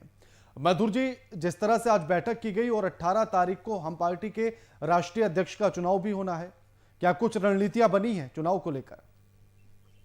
देखिए, जिस तरह का दल है, हम जीतन राम मांझी जदयू से अलग होने के बाद पार्टी का गठन किया था इन्होंने। आज पार्टी पदाधिकारियों की बैठक चल रही है और 18 तारीख को अध्यक्ष का चुनाव होगा। हालांकि पार्टियां एक राज्य में भी पूरी पहुंच नहीं बना पाती, लेकिन राष्ट्रीय खुद के उसके नाम के आगे लगा लेती है। उसी तरह से राष्ट्रीय पार्टी के राष्ट्रीय अध्यक्ष का चुनाव होना है और कयास ये लगाए जा रहे हैं कि इस बार क्योंकि जो परंपरा बिहार में रही है, जिस तरह से लालू प्रसाद ने अपने बेटे को पार्टी का कमान सौंपा, जिस तरह से रामविलास पासवान ने पार्टी का कमान, लोक जनशक्ति पार्टी का कमान अपने जीते जी ही चिराग पासवान को सौंप दिया था, उसी तरह से जीतन राम मांझी उसी रास्ते पे चलेंगे। और इसकी पूरी संभावना जताई जा रही है कि जो संतोष सुमन उनके पुत्र हैं और इस वक्त बिहार सरकार में मंत्री हैं, उनको उस पद पर काबिज कराया जाएगा। क्योंकि जीतन राम मांझी उम्र के हिसाब से और यो देख लें कि जिस तरह से मतलब जो सक्रियता होनी चाहिए राष्ट्रीय अध्यक्ष या सुप्रीमो की, उस तरह से एक्टिव रह पाने की स्थिति में नहीं है। इसलिए ये संभावना ज्यादा है कि संतोष सुमन को वो बागडोर सौंपी जाएगी, क्योंकि ये पार्टियां वन मैन शो होती हैं और आपको पता है राणा की आरजेडी या लोक जनशक्ति पार्टी हो, ये तमाम पार्टियों ने वो रास्ता पहले से दिखाया हुआ है जी। तो ये मतलब व्यक्तिवादी और परिवारवादी ये पार्टियां हैं और इसलिए संतोष सुमन का अध्यक्ष बनना तय है। 18 तारीख को राष्ट्रीय परिषद की जब बैठक होगी उसमें इस पर उनके नाम पर मुहर लग जाएगी। फिलवक्त आज एक और सूचना है, जीतन राम मांझी को वो 3-4 दिन से वो सर्दी और फीवर से ग्रसित थे, तो आज कोरोना टेस्ट भी हुआ है। ऐसे में रिपोर्ट आने से पहले बैठक का होना, हालांकि बैठक में सोशल डिस्टेंसिंग का पालन किया जा रहा है, लेकिन कई सवाल इस तरह के कि अगर आज कोरोना टेस्ट हुआ है तो आज बैठक में उनको शामिल नहीं रहना चाहिए था या दूरी बना करके, तो उन तमाम चीजों पर चर्चा चल रही है। लेकिन फिलवक्त ये है कि हम पार्टी इस बार पहली मतलब सत्ता में शामिल हुई है, उसके विधायक मंत्री बने हैं, 4 विधायक उनके विधानसभा में हैं और संतोष सुमन विधान परिषद के सदस्य हैं, वो मंत्री बने हैं, उनके जीतन राम मांझी के बेटे हैं। तो एक जिस तरह से सत्ता के साथ जुड़ करके जो पार्टी आती है उसमें कुछ सक्रियता ज्यादा देखी जाती है, पार्टी को खड़ा करने का अवसर मिल जाता है जनबल से भी धनबल से भी, तो वो उस जो ये जो अवसर आया उसका लाभ लेना चाहती है हम पार्टी। तो ये अब देखने वाली बात होगी कि 18 तारीख को संतोष सुमन के नाम पे मुहर लगती है या इस नाम पे कहीं असहमति दिखती है, लेकिन फिलवक्त ऐसी कोई संभावना नजर नहीं आती। राना, क्या यूं कहा जाए कि जिस तरह से राष्ट्रीय अध्यक्ष के चुनाव को लेकर पार्टियां करा रही हैं, तो ये कहीं ना कहीं पार्टी के भीतर एक वो संदेश पहुंचाना चाहती हैं और देश में भी कि पार्टी के भीतर भी लोकतंत्र है? देखिए, लोकतंत्र की बात नहीं कह सकते पार्टी के भीतर। अगर पार्टी के भीतर लोकतंत्र होता तो चाहे आरजेडी हो या लोक जनशक्ति पार्टी हो या हम की बात जिसकी बात अभी हम कर रहे हैं, उसमें चुनाव होता और कार्यकर्ताओं की भावना के अनुरूप जो सीनियर लीडर हैं पार्टी में और भी जो कद्दावर नेता हैं आरजेडी में भी, आप देख ले तेजस्वी प्रसाद से कितने, तेजस्वी प्रसाद यादव से तमाम सीनियर लीडर कई पार्टी में मौजूद है। वो लोक जनशक्ति पार्टी की अगर बात कर ले तो चिराग पासवान के राजनीतिक कैरियर से दोगुने राजनीतिक समझ रखने वाले लोग उस पार्टी में हैं। लेकिन ये लोकतंत्र अगर इन पार्टियों में लोकतांत्रिक परंपरा का निर्वहन होता तो शायद ऐसा नहीं होता जिसकी चर्चा हम आप कर रहे हैं। यानी कि यूं कहा जा सकता है कि लोकतंत्र है भले से नहीं, लेकिन इस बात का दिखावा पूरा किया जाता है। फॉर्मेलिटी है, औपचारिकता मात्र है, नाम पहले से तय होता है और उससे व्यवस्था होती है, जिनको पार्टी में रहना है व्यवस्था होती है कि वो उस पर मुहर लगाए, अपनी सहमति जताए, वरना पार्टी छोड़ करके चले जाएं। क्योंकि मैंने पहले ही कहा कि ये ऐसी पार्टियां वन मैन शो होती हैं, पार्टी का जो सुप्रीमो होता है उसी का सब कुछ चलता है। तो ये हालांकि आजकल बड़ी पार्टियों में ऐसा देखा जाता है, लेकिन बड़ी पार्टियों में एकदम से ऐसे नहीं होता किसी एक नाम पे कोई नाम आया कहीं से और उस पर मुहर लग जाए। लेकिन ऐसी पार्टियां जो होती है, खास करके क्षेत्रीय पार्टियां, यूपी में भी समाजवादी पार्टी उसका उदाहरण है। आपने देखा होगा कि परिवारवाद से अलग नहीं हट पाते लोग। समाजवादी पार्टी जो मुलायम सिंह के नेतृत्व में थी, आजकल अखिलेश यादव उसका बागडोर संभाल रहे हैं। मायावती की पार्टी का आप देख लें, बसपा की पार्टी का देख लेगा। तो ये तमाम जो ये दल हैं, जो राजनीतिक पार्टियां हैं, उनको आप देखेंगे कि जो व्यक्तिवाद और परिवारवाद वहां पर हावी रहता है। वहां ये जो लोकतांत्रिक तरीके से चुनाव होने की जो बात कहते हैं लोग, पूरी तौर पे बेमानी है रहा। जी, यानी कि अगर इन सारी पार्टियों का जिनका जिक्र अभी आपने किया, अगर उनको देखा भी जाए तो यही है कि उस लोकतांत्रिक ढांचे की आड़ में वंशवाद को चलाया जा रहा है। और ये राष्ट्रीय अध्यक्ष का चुनाव ना कहा जाए, ये राजतिलक कहा जाए इसको, उत्तराधिकारी का। मधुर जी, देखिए ये सीधे तौर पे राज तिलक कह सकते हैं, उत्तराधिकारी का ये कह सकते हैं कि हम मनोनीत करते हैं, चयन करते हैं और सीधे तौर पे घोषणा करते हैं। चुनाव नहीं करा करके, बल्कि सर्वसम्मति कहाँ बनाई जाती है। बिल्कुल। तो सर्वसम्मति का मतलब ये है कि जो राजतंत्रीय व्यवस्था थी, जब राजा ने जिस ओर उंगली उठा दी वही उधर ही चारों तरफ हाथ उठ जाते थे। तो वही व्यवस्था इन पार्टियों में चलती है। जिधर पार्टी सुप्रीमो ने कहा, वो पार्टी के जो फॉलोअर हैं या पार्टी के जो नेता हैं या कार्यकर्ता है, उनको मानना उनको पड़ता है। आप देखें कि आरजेडी में अगर आप देख लें तो जगदानंद सिंह जैसे वरिष्ठ लीडर, जो लालू प्रसाद से भी कई मामले में अच्छी समझ रखने वाले राजनीतिज्ञ रहे हैं, लेकिन शुरुआती दौर से वो लॉयल भी रहे हैं उस पार्टी और लालू परिवार के प्रति। लेकिन आपने देखा होगा कि हाल के दिनों में क्या दृश्य देखने को मिला। तेजस्वी प्रसाद कुर्सी पर बैठे नजर आते हैं, जगदानंद सिंह जमीन पर नजर आते हैं। तेजस्वी यादव के साथ वो राष्ट्रीय कार्यकारी राष्ट्रीय अध्यक्ष हैं और जगदानंद सिंह प्रदेश अध्यक्ष से ऊपर नहीं पहुंच सके। तो इन तमाम तरह की चीजें, रघुवंश प्रसाद सिंह दिवंगत हो गए, लेकिन वो जीते जी तक वो सीनियर लीडर थे, लालू राबड़ी के मतलब काफी करीबी लोगों में थे, वरिष्ठ नेता थे, लेकिन राष्ट्रीय उपाध्यक्ष से ज्यादा आज तक पार्टी ने उनको नहीं बनाया। हालांकि केंद्रीय मंत्री रहे, तमाम चीजें, लेकिन सांगठनिक आधार पर देखें तो वो उस स्थिति में नहीं पहुंच सके। रामविलास पासवान के साथ कई दिग्गज नेता, नरेंद्र सिंह सहित कई बड़े बड़े नेता शामिल हुए लोक जनशक्ति पार्टी में, लेकिन वो राष्ट्रीय अध्यक्ष या कार्यकारी अध्यक्ष नहीं बन पाए। और यही वजह थी कि वो कई बार उनसे दूरियां बढ़ी उन लोगों की। तो ये तमाम जो ये पार्टियां हैं वो चाहती है, पार्टी के जो नेता हैं वो तो परिवारवाद में, अगर लोक जनशक्ति पार्टी की बात करें तो जब टिकट देने की बात आती थी तो सारे परिवार के लोग, पशुपति पारस, रामचंद्र पासवान या चिराग पासवान, रामविलास पासवान, मतलब एक ही परिवार से अगर 4 टिकट मिल रही तो चारों टिकट पर परिवार के लोग ही लड़ रहे हैं। उसी तरह से जीतन राम मांझी का देख लीजिए, पिछला जो विधानसभा चुनाव गुजरा है, उसमें जो जितनी सीटें इनको मिली थी 7 सीटें, 7 में से 5 सीटों पर इनके पारिवारिक और परिवार के लोग और रिश्तेदार ही लड़ रहे थे। तो ये एक समझने वाली बात होती है। लेकिन चूंकि कार्यकर्ता कहीं ना कहीं ऐसे लोग बना लेते हैं, पार्टी में जो असंतुष्ट होते हैं दूसरे पार्टी के लोग इनका दामन थाम लेते हैं, तो इस वजह से ये ऐसी पार्टियां चलती रहती है। लेकिन स्वार्थ सिद्धि केवल जो इन पार्टियों के जो पारिवारिक या बिल्कुल। शुक्रिया मधुर जी आपका हमारे साथ ये तमाम बातचीत करने के लिए।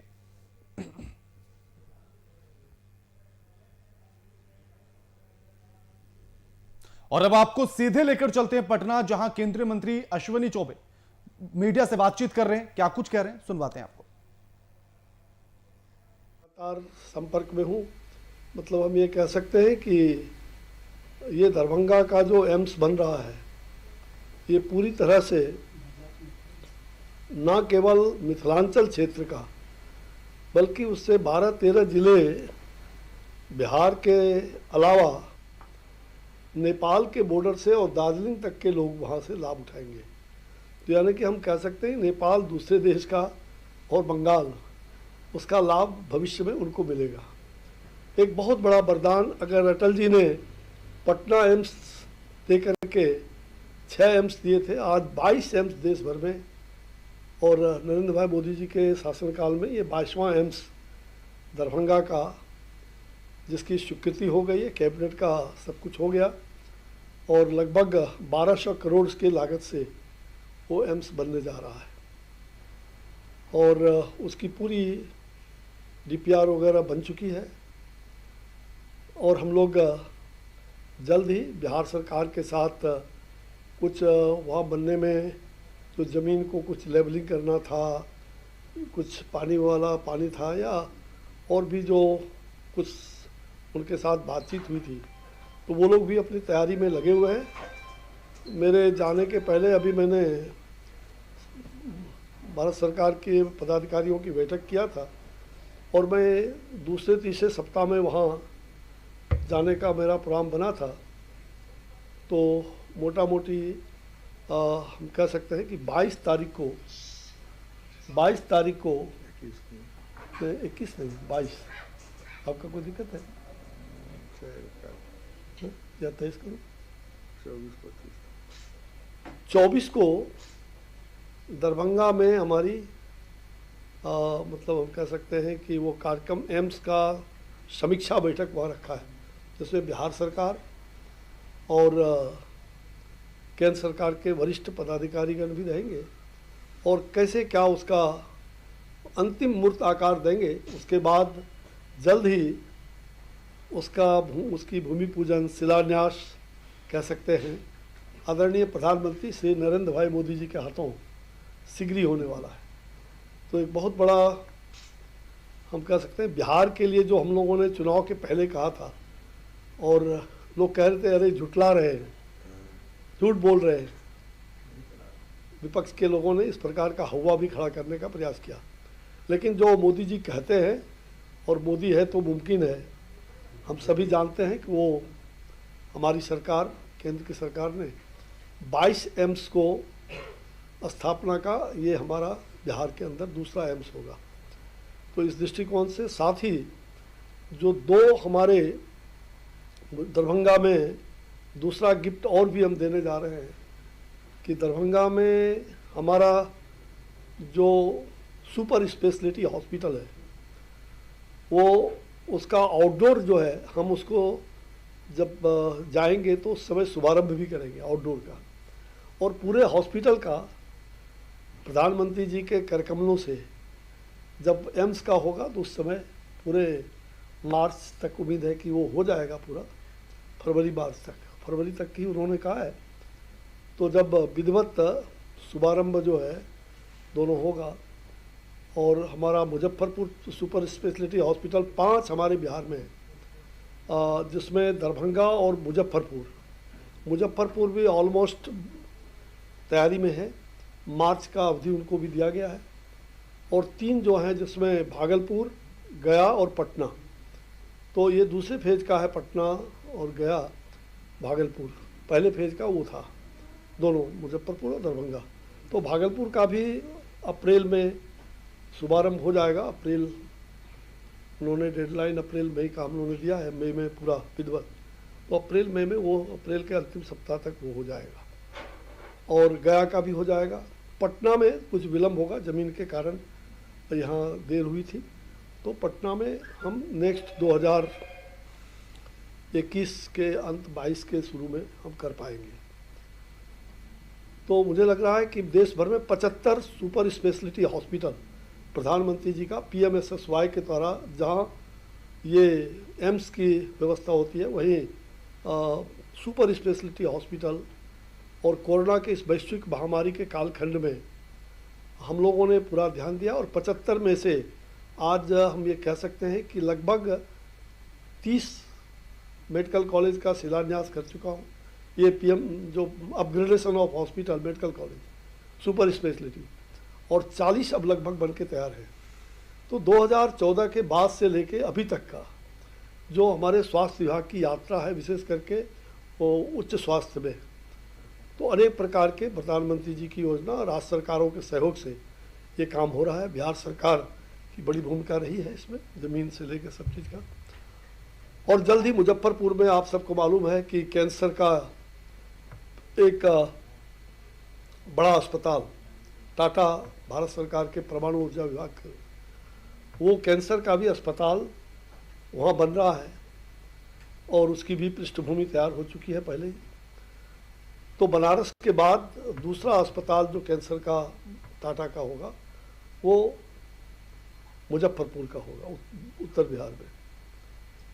तो स्वास्थ्य के बारे में भारत सरकार काफ़ी गंभीर है और हम बिहार सरकार को हर प्रकार का सहयोग देते हुए कि बिहार में जो स्वास्थ्य हमारी प्रायोरिटी देश भर में हमारी प्रायोरिटी है, तो इस वैश्विक महामारी में जहाँ कोरोना के इस कालखंड में लोगों को ये बहुत बड़ी कह सकते हैं कि मन के अंदर ये भावना है कि कब तक वैक्सीन कब तक आएगा। आप सब लोग भी छपते छपाते रहे, आप सबकी भी बहुत बड़ा आपका सहयोग रहा है।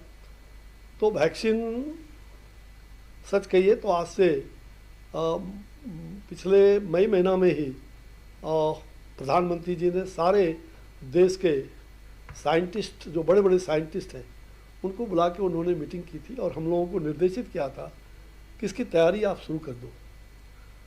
और आप देख रहे हैं कि स्वयं वैक्सीन की यात्रा भी तीनों बड़े बड़े कंपनी जो हैं उसके बारे में पुणे में, अहमदाबाद में और अभी हाल में ही उन्होंने उसकी यात्रा संपन्न की है। और तीनों कंपनी का लगभग कोई दूसरे फेज में और कोई तीसरे फेज में प्रवेश करके है, कोई तीसरे का लास्ट में। मुझे लग रहा है कि अगले कुछ महीनों में, चंद महीनों में हम पूरी भारत की, हम कह सकते हैं कि एक विश्वसनीय वैक्सीन, हिंदुस्तान से 60% वैक्सीन हम पूरे विश्व में देते रहे, हर प्रकार के वैक्सीन। और आज ये हमारा भारत का गौरव है कि कोरोना वैक्सीन इस वैश्विक महामारी में हम सबसे पहले और रिलायबल यह जो वैक्सीन होगा और सस्ता मतलब जो कम कीमत पर तैयार हुआ वैक्सीन है, तो ये लोगों को उपलब्ध हो, इसकी तैयारी बड़े जोर शोर से केंद्र से लेकर के राज्य सरकारों के साथ सहयोग करके, और मैंने कल ही यहाँ पर एक राज्य सरकार की समीक्षा बैठक भी की थी। तो अभी आप सुन रहे थे केंद्रीय मंत्री अश्विनी चौबे को, और उन्होंने जिस तरह से कहा कि वो जनता को तमाम सौगातें देने जा रहे हैं। साथ ही दरभंगा के एम्स का जिक्र भी किया गया। साथ ही उन्होंने कहा कि वैक्सीन पर भी जोरों से काम चल रहा है, जल्द ही जनता के पास होगी। अगली खबर का रुख करेंगे। खेती और किसानी को पूरी तरह से देशी विदेशी कॉर्पोरेट घरानों के हवाले कर देने वाले 3 कृषि कानून और बिजली का संपूर्ण निजीकरण करने वाले बिजली संशोधन बिल 2020 के खिलाफ दिल्ली में आंदोलन चल रहा है। किसान आंदोलन के समर्थन में अखिल भारतीय संघर्ष समन्वय समिति के आह्वान पर खुदीराम बोस स्मारक स्थल पर धरना अनिश्चितकालीन के लिए चल रहा है और आज तीसरा दिन है। धरने की अध्यक्षता सरैया प्रखंड के किसान नेता सुनील कुमार सिंह ने की है।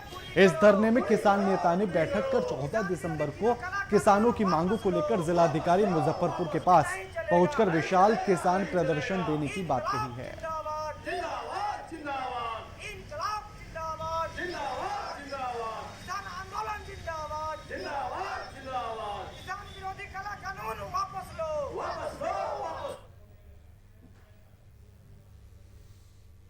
बुलेटिन में फिलहाल इतना ही। लगातार खबरों के लिए देखते रहिए वीआईपी न्यूज। नमस्कार।